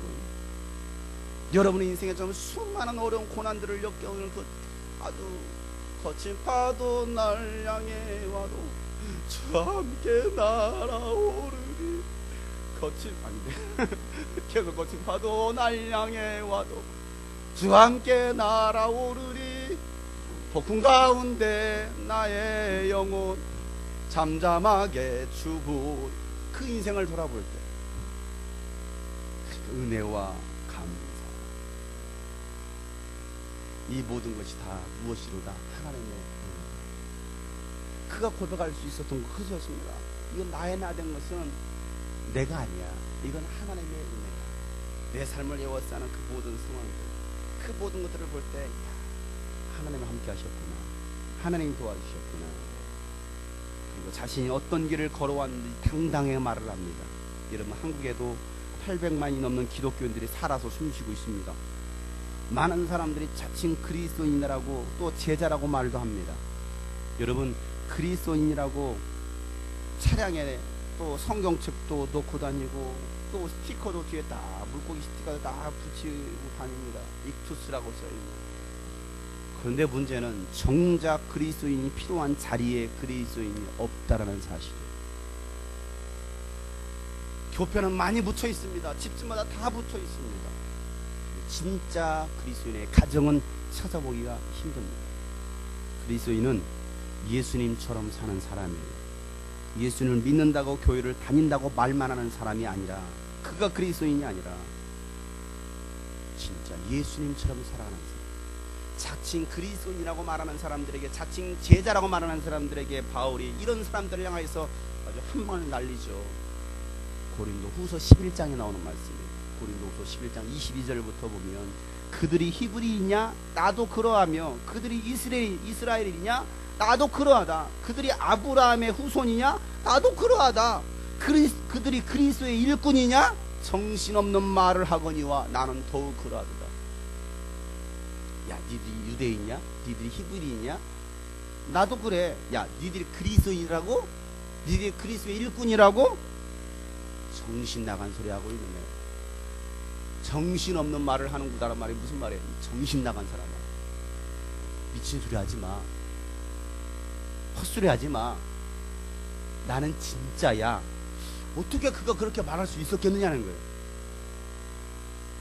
내가 수고를 넘치도록 하고 옥에 갇히기도 더 많이 하고 매도 수없이 맞고 여러 번 죽을 뻔하였고 유대인들에게 사심에 하나 감한 매를 5번이나 맞았고 3번 태장으로 맞고 1번 돌로 맞고 3번 파산하고 일주일을 깊은 바다에 지냈으며 여러 번 여행하면서 강의 위험과 강도의 위험과 동족의 위험과 이방인의 위험과 신의 위험과 광야의 위험과 바다의 위험과 거짓 형제 중에 위험을 당하고 또 수고하며 애쓰고 여러 번 자지 못하고 줄이며 목마르고 여러 번 굶고 춥고 헐벗었노라. 아이고, 이것만 말하는데도 힘들어요. 아니, 바울이 이렇게 살아왔다는 걸 자신은 말하고 있는 거예요. 니들이 그리스도의 일꾼이야? 정신없는 소리 하지 마. 나는 이렇게 살았어. 너희들은 어떻게 살았는데? 이 말이에요. 너희들이 정말 예수를 믿는다면서 예수님께 헌신한다면서 예수님께 순종한다면서 과연 어떻게 살았느냐 이거예요. 정신없는 소리 하지 마. 이 외의 일은 고사하고 이런 것들은 아무것도 아니야. 이 일은 고사하고 아직도 날마다 내 속에 눌리는 일이 있는데 그것은 모든 교회를 위해서 염려하는 것이다 라고 말하고 있습니다. 육신의 고통, 수많은 이런 어려움들은 나에게 있어서 고통이 아니야. 지금도 내 마음을 누르고 있는 것이고 나의 마음을 아프게 하는 것인데 그것이 바로 교회를 위한 염려라는 거예요. 누가 약하면 내가 약하지 않고 누가 실족하게 되면 내가 애타지 않겠느냐. 내가 부득불 자랑할진데 내가 약한 것을 자랑한다는 말하고 있습니다. 바울이 당한 육신의 고통보다도 바울을 더욱 괴롭게 했던 것은 교회를 향한 마음, 교회를 향한 고통이었습니다. 다시 말해서 한 영혼을 향한 주님의 마음이 이 바울에게 있었다는 사실입니다. 지체가 아파하면 어찌 아파하지 않을 수 없으며 형제가 실족하면 어찌 애타하지 않겠느냐는 거예요. 바울의 생각과 계획은 오직 영혼 구원에 맞춰져 있습니다. 영혼 구원은 바울의 사명이었고 주님의 일이었습니다. 이 일은 바울에게만 명하신 것이 아니라 믿는 우리 모두에게 동일하게 명하신 것입니다. 바울은 죽음을 앞두고서 디모데후서를 기록하면서 유언과 같은 말을 남깁니다. 디모데후서 4장 7절부터 나는 선한 싸움을 싸웠다. 나는 나의 달려갈 길을 마쳤다. 그리고 나는 믿음을 지켰다라고 말하고 있습니다. 여러분, 선한 싸움을 싸우시길 바랍니다. 선한 영적 싸움을 싸우시길 바랍니다. 여러분이 주신 하나님의 그 사명의 길을 걸어가시길 바랍니다. 그리고 믿음을 지키시길 바랍니다. 믿음을 팔아먹는 사람이 아니에요. 믿음을 배반하는 사람이 아닙니다. 믿음을 타협하는 사람이 아닙니다. 믿음을 지키는 사람입니다. 이제 후로는 나를 위하여 의의 멸관이 예비되었으리니 주 곧 의로우신 재판관이 그날에 내게 주실 것이며 내게만 아니라 주의 나타나심을 사모하는 모든 자에게 주실 것이다 라고 말씀하고 계십니다. 바울의 달려온 길은요, 주님이 걸어오신 길이에요. 침례 요한이 예수님 오시는 것을 보시면서 이렇게 말합니다. 자기에게 나오심을 보시고 이르되 보라, 세상 죄를 지고 가는 하나님의 어린 양이로다. 세상 죄를 지고 가신 어린 양 예수님, 그 예수님처럼 바울은 살아갔어요. 예수님께서 어떻게 걸어가셨습니까? 이사야서 53장 말씀 보고 마칠 거예요. 이사야서 53장을 다 펴시겠습니다.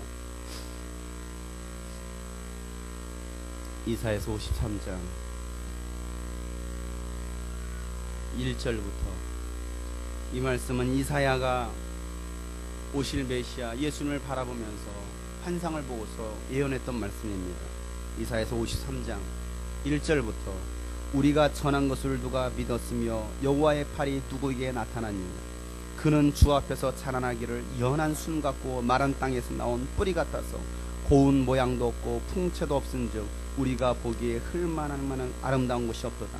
그는 멸시를 받아 사람들에게 버림받아 간고를 많이 겪었으며 질고를 아는 자라. 마치 사람들이 그에게서 얼굴을 가리운 것 같이 멸시를 당하였고 우리도 그를 귀히 여기지 아니하였도다. 뭐라고 말하고 있습니까? 예수님께서 어떤 멸시를 당하셨습니까? 사람들을 예수님을 귀하게 여기지 않았습니다. 계속 읽겠습니다. 그는 실로 우리의 질고를 지고 우리의 슬픔을 당하였거늘 우리는 생각하기를 그는 징벌을 받아 하나님께 맞으며 고난을 당하였느니라. 그가 찔림은 우리의 허물이요 그가 상함은 우리의 죄악 때문이라. 그가 징계를 받음으로 우리는 평화를 누리고 그가 채찍에 맞음으로 우리는 나음을 입었도다. 그래요. 예수께서 맞으시고 예수께서 찔리시고 예수께서 고통당하심으로 말미암아 우리가 나음을 얻고 평화를 누리고 우리의 모든 죄악도 그분의 십자가 위에서 다 해결되었다라고 말하고 있습니다. 그런데도 불구하고 우리는 다 양 같아서 그릇 행하여 잘못된 길을 행하고 각기 제 길로 갔거늘이라고 말하고 있습니다. 그럼에도 우리는 뭐하고 있습니까? 여전히 세상을 향해서 가고 있습니다. 여전히 우리는 죄악을 향해서 가고 있습니다. 예수께서는, 하나님께서는 우리 모두의 죄악을 그에게 담당하시셨구나. 그 다음 말씀, 그가 곤욕을 당하여 괴로울 때도 그 입을 열지 아니하였으며라 말했어요. 고통을 당하는데도 입을 열지 않는 거예요. 채찍에 맞으시면서도, 멸관 쓰시면서도 아무런 말씀은 하시지 않는 거예요. 너희들이 무언데 나를 죽이느냐, 나의 죄 없는 나를 왜 죽이느냐, 그런 말씀 하시지 않아요. 입을 벌리지 않아요. 우리는 조금만 억울한 일을 당해도 우리는 뭐합니까? 막 소리를 지릅니다. 원망을 합니다. 불평을 합니다. 그런데 예수님은 여전히 그 입을 열지 않으십니다. 마치 도수장으로 끌려가는 어린 양과 같이 털 깎는 자 앞에서 잠잠한 양같이 그 입을 열지 않는다라는 거예요. 아니, 도살장으로 끌려가는 어린 양처럼 아무런 말하지 않고 반항하지 않고 불평하지 않고 그 길을 걸어가고 있다는 거예요. 그는 곤욕과 신문을 당하고 끌려갔으나 그 세대 중에 누가 생각하기를 그가 살아있는 자들의 땅에서 끊어짐을 마땅히 형벌을 받을 내 백성의 허물 때문이라 하였느냐. 예수께서 죽으신 것을 마땅히 나의 허물 때문에 죽는다라고 누가 생각했느냐는 거예요. 그는 강포를 행하지 아니하였고 그 입에 거짓이 없었으나 그의 무덤이 악인들과 함께 있었으며 그가 죽은 후에 부자와 함께 있었다. 예수께서, 여호와께서 그에게 상함을 받게 하시기를 원하사 질고를 당하게 하셨은즉, 하나님께서 그에게 상함을 받게 하시기를 원하셨다라 말하고 있습니다. 하나님은 여러분들이 고난 당하기를 원하신다라는 거예요. 이상하죠?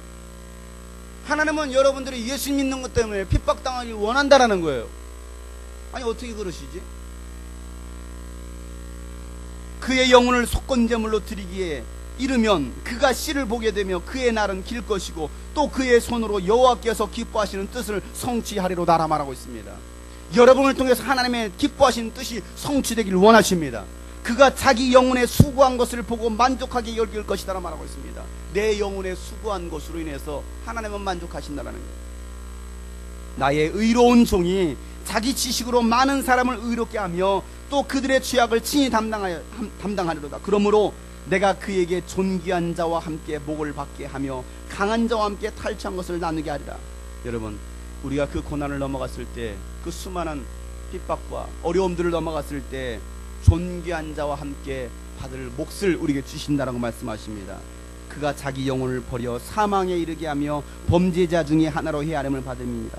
그러나 그가 많은 사람의 죄를 담당하며 범죄자를 위하여 기도하였느니라. 누가 그랬다고요? 예수님께서 그러셨습니다. 이사야 선지자는 예수님에 대해서 이사야서 53년에 자세히 예언해놨습니다. 예수님은 그 예언대로 삶을 사셨습니다. 그리고 하나님 아버지의 뜻을 온전히 이루셨습니다. 그와 같은 삶을 바울이 똑같이 살아가고 있다는 얘기입니다. 사랑하는 여러분, 믿음의 사람이 누구입니까? 사명자입니다. 하나님의 뜻을 이루기 위해서 부름받은 사람들입니다.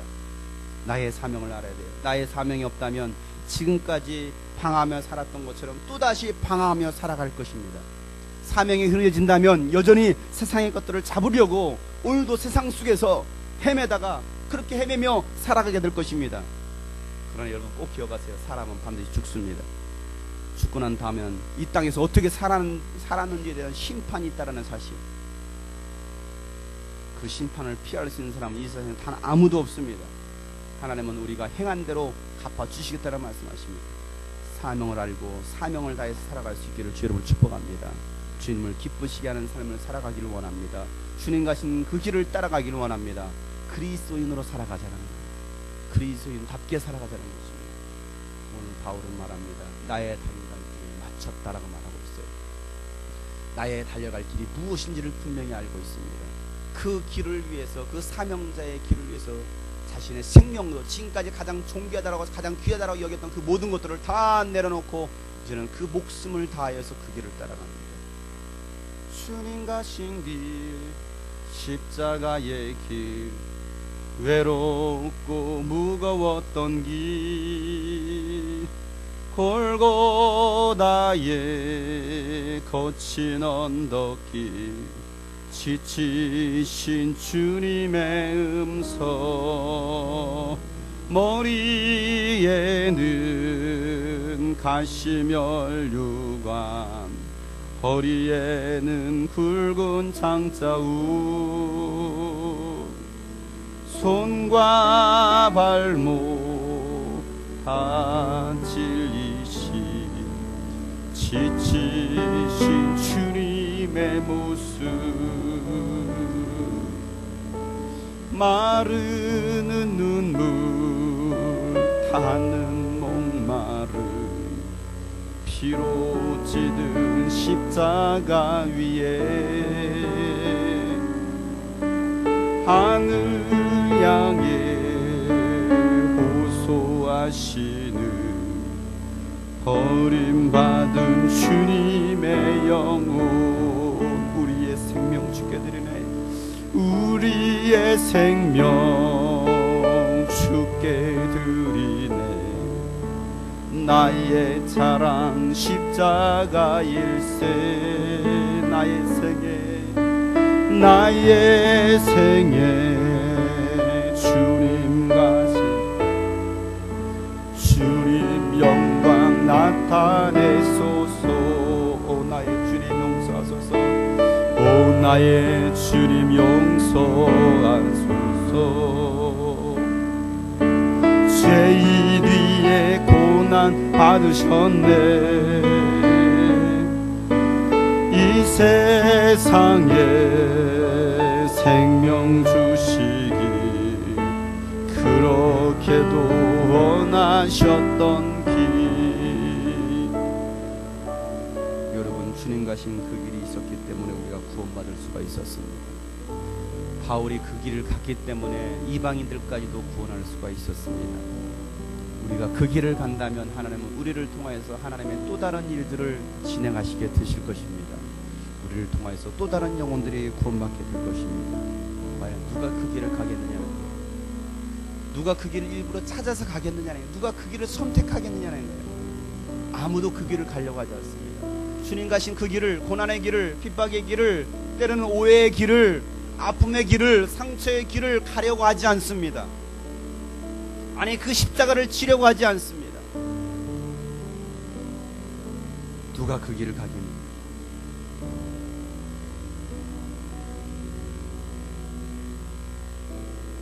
누가 나를 위해서 그 길을 가겠느냐. 그때 여러분 뭐라고 대답하시겠습니까? 주님, 제가 여기 있습니다. 제가 가겠습니다. 주님께서 나에게 주신 그 길을 내가 따라가겠습니다. 그 사명자의 길을 가겠습니다. 아무도 알아주지 않아도, 아니 아무도 나를 환영해주지 않아도, 아무도 나에게 박수를 쳐주지 않아도 나는 그 길을 가겠습니다.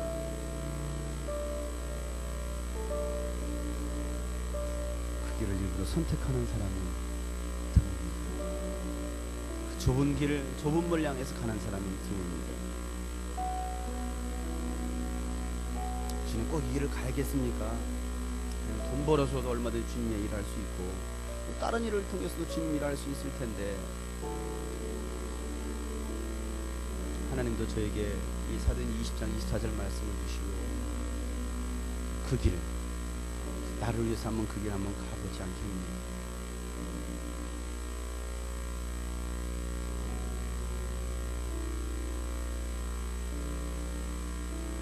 나는 가리 주님 가신 그 십자가 사랑의 길, 나는 가리 주님 흘린 눈물에 그 차가운 외면과 아픔, 상처, 가슴 안고, 나는 가리 그 승리의 길, 주님과 함께하고, 환난과 핍박, 사막 같은 여정 속에 외로운 싸움에도 나의 달려갈 길이기에, 나의 사명이기에, 오늘 힘들어 지쳐 쓰러져도 오직 주님만 바라며 가리라.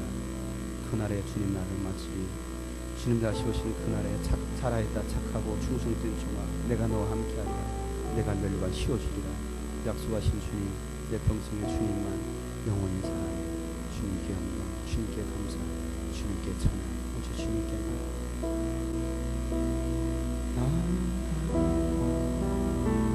주님 가신 십자가 사랑의 길, 나는 가리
환난과 핍박 환난과 핍박 사막 같은 여정 속에 외로운 싸움에도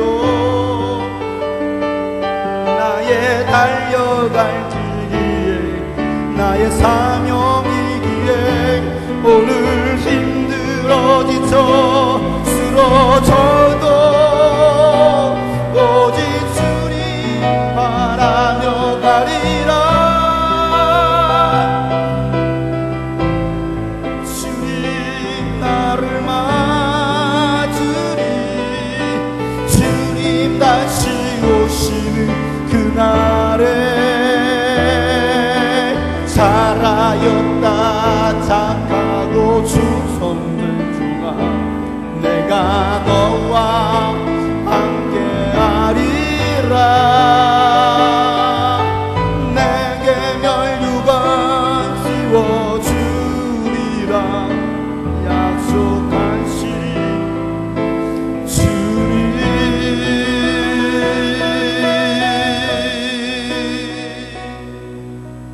내 평생에 주님만 영원히 사랑해. 주께 영광 주께 감사 주께 찬양 오직 주께 내 평생에 주님만 영원히 사랑해. 사랑해 주께 영광 주께 감사 주님 주신 그 사명자의 길을 걸어가기를 원합니다. 주님 가신 그 길을 따라가기를 원합니다. 하나님 바울처럼 예수님처럼 살아가기를 원합니다 라고 다같이 한번 주여 한번 부르시고 더욱처럼 기도합니다. 주여 아버지 주님 가신 그 길을 내가 따라가기를 원하오니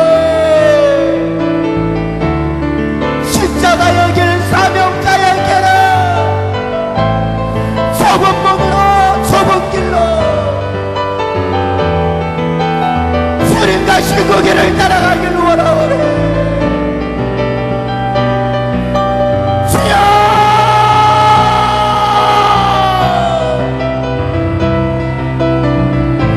간절하게 주님 앞에 다시 한번 결단하며 주님 앞에 결단하며 주님 가신 그 길을 따라가기를 원하오니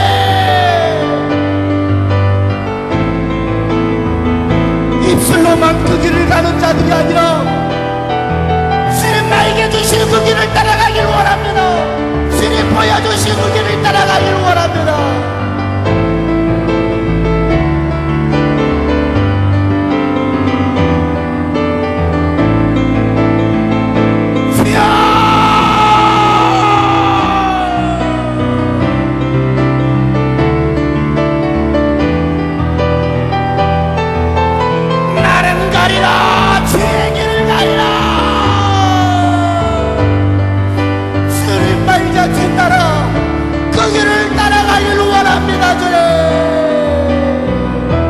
아버지여 하나님 그 모든 성도들의 주님에게 주신 그 사명대로 살아가게 도와주시옵소서.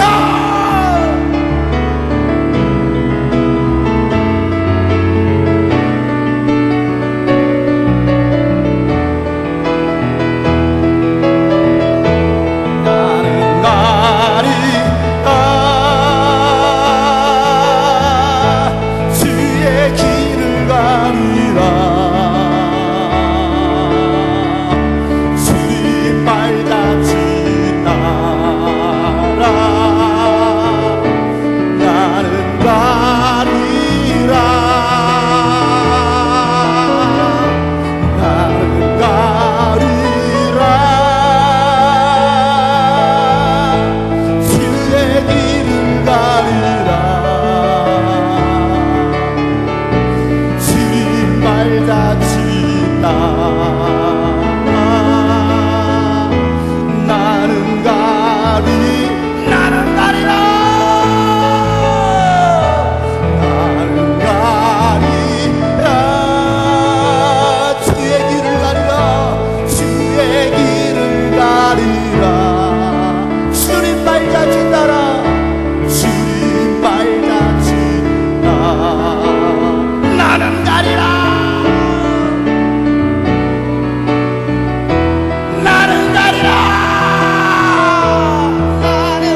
간절하게 주님 앞에 결단하며 기도하는 마음으로 두 손 높이 들고 나는 가리라.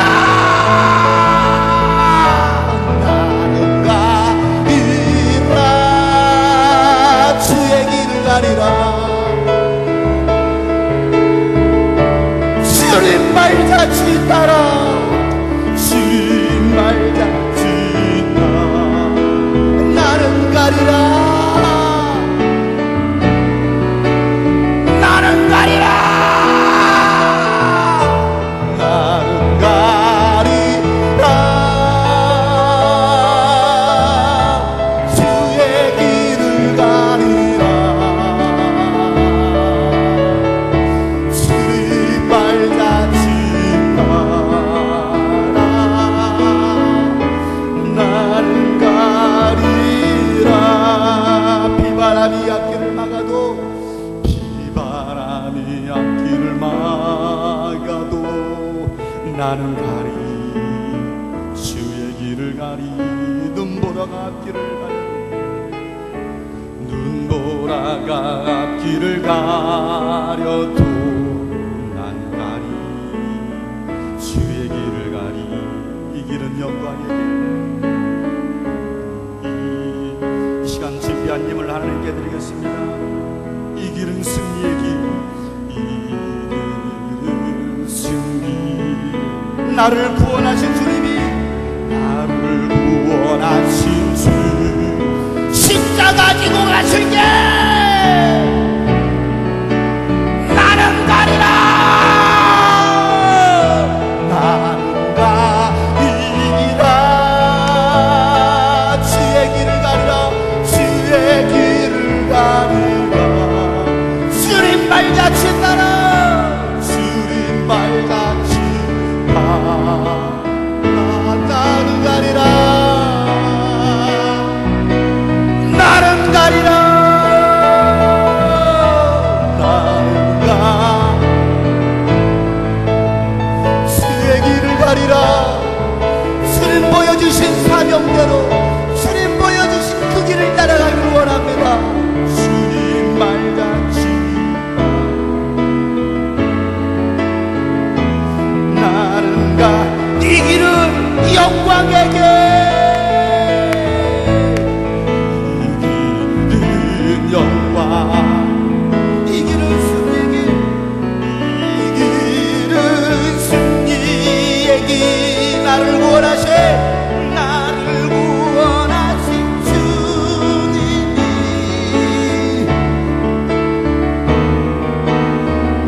나는 가리라. 나는 가리라. 주의 길을 가리라. 말자치 따라. 나는 가리라.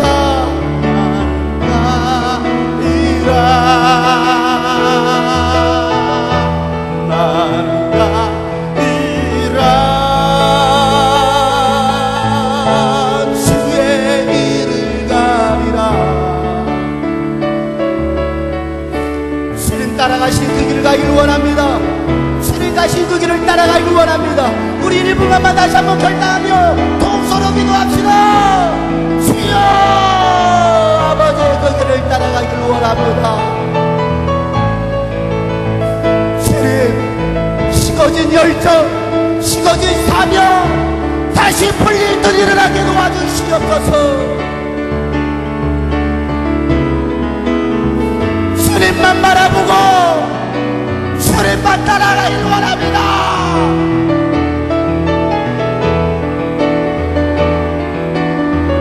아버지 하나님,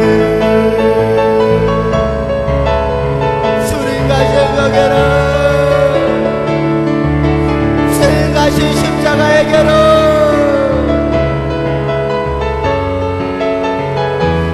나는 가리라. 주님 말자치 따라. 나는 가리라. 주님 말자치, 주님 발자취 따라 나는 가리라 나는 가리라 나는 가리라 주의 길을 가리라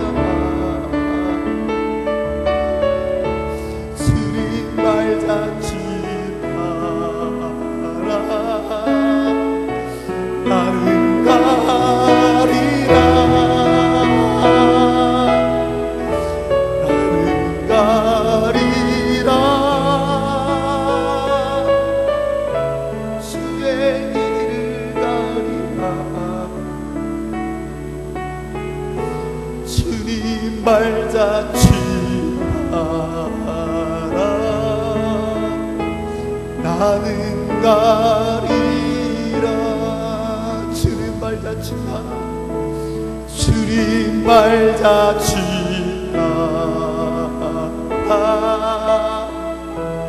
나는 가리라 주님 발자취 따라 주님 발자취 따라 우린 가리라